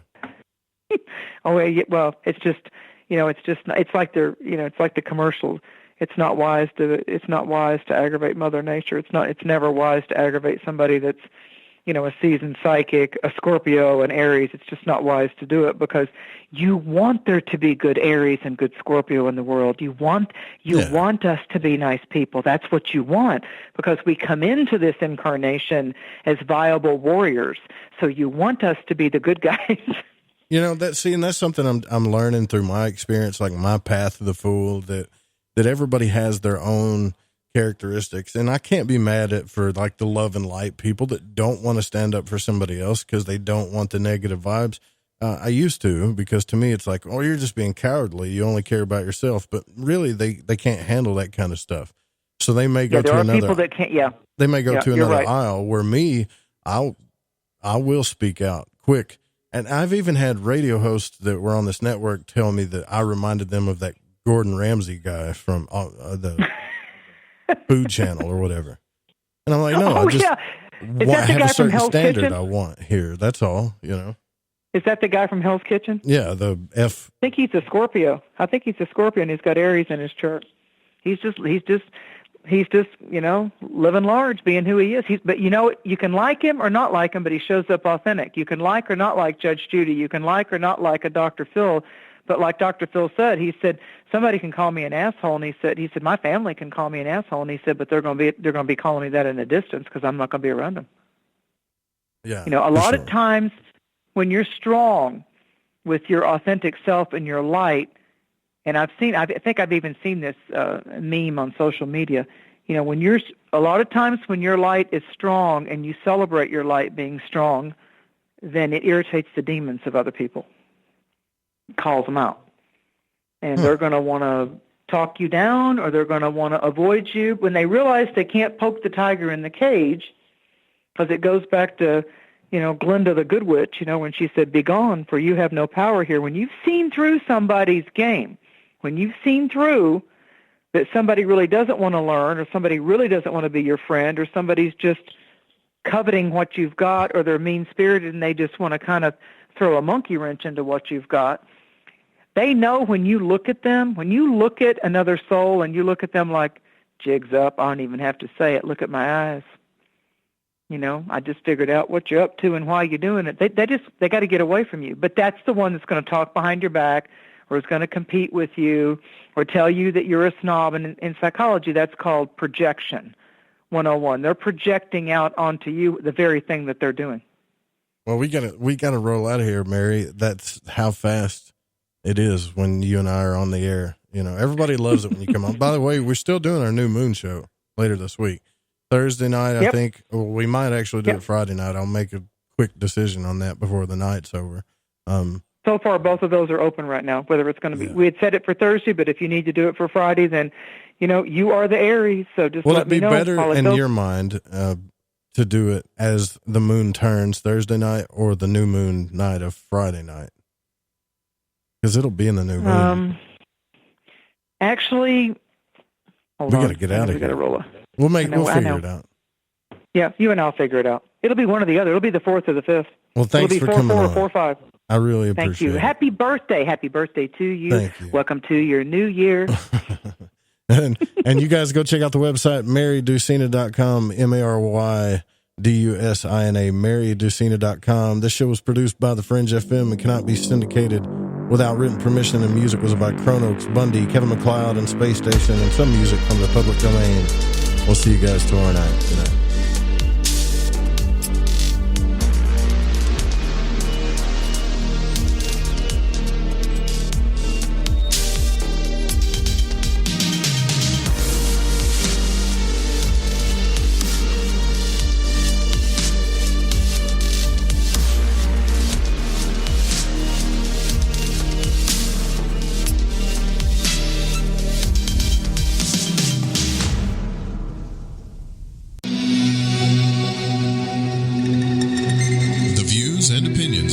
On this program do not necessarily reflect those of the Fringe FM, KTLK Digital Broadcasting, its sponsors, affiliates, or staff. Listener discretion is advised.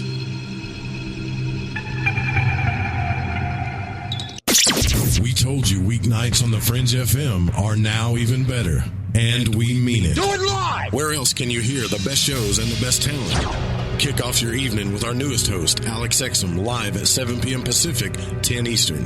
Hang out with me, Joe Roop, on Lighting the Void at 9 Pacific, midnight Eastern. Ryan Gable expands your mind on the secret teachings at midnight Pacific, 3 a.m. Eastern. We're bringing the heat every single night. Fire it up, the Fringe FM. There's a great big mystery, and it sure is worrying me. This diddy war did it. This diddy war did it. I wish somebody would tell me what diddy war did it mean.